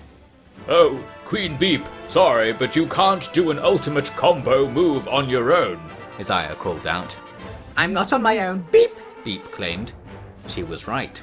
There was a sudden rumbling. Then the ground below the Colossus pulsed upwards, blasting ash into a great cloud through which the machine soared into the air. For a brief moment it saw its home ranges from 50 meters high, before plummeting down into them again, exploding into pieces as its immense weight cut through the ash to the rubble below. Just like in the manga. Holy shit! Nuke marveled. Now we shall all continue to be alive. Beep! The Great Mover is happy. Beep reported. Queen Beep, how are you able to do that? Izumi asked. It was not me. Beep! Then the Great Mover, what is that? It is no longer required to move, but it still likes it. Beep! It is down there, she said, pointing at the ground. Planet Builder, right? Twitch said. Yup, Planet Builder. Supposed to be switched off, but what can I say? Guess the Killer Queen has a knack for turning stuff on, Rick added. Correct, Gustafsson chimed. It seems a little dangerous, Watson said. It is not dangerous. It is under my control. Beep! Beep said. Then we are not at risk here. Yes, we are at risk everywhere. That is why it is great. Beep! It's literally below our feet, poking up and stuff. That's really messed up, Nuke said. It is asleep now. Beep! There is not much fuel in the underworld. If it runs out, it might die. Beep! Fuel, huh? Does it eat fleshy fuel pellets, perchance? Elena asked. It would have to be really hungry to do that. Beep! Beep said. Not the answer one hopes for, but there wasn't much one could do. So, hoping to not be suddenly pulled into the underworld by an ancient hungry planet machine, the guild walked on. Really takes the relaxation out of walking when you know about the underworld, but by a stroke of luck, they had plenty of memory-dampening substances to help with that. They hiked up a long hill covered in ruins, ruins that were growing ever more elaborate, large, and overall less ruined. Well, where is this Cat Empress anyway? Nuke asked. Halt! A distant voice shouted. A bunch of skeleton legionaries filed out of a gap in a particularly large, blackened ruin, towering so high that its top was invisible in the overcast sky above. No one may approach the seat of the Empress. Prepare to be recycled, a legionary announced. Oh, seems we're there. Hooray! Let's make ourselves at home, Isaiah said. Some 20 legionaries piled into the guild, then were sorted into neat piles by the guild. All they had achieved was leaving a trail of prints in the ash leading through the crumbling complexes around them, presumably to this seat of the Empress. It was time to kill the past to save the future, a mission shared by the guild and the Lost Empress alike.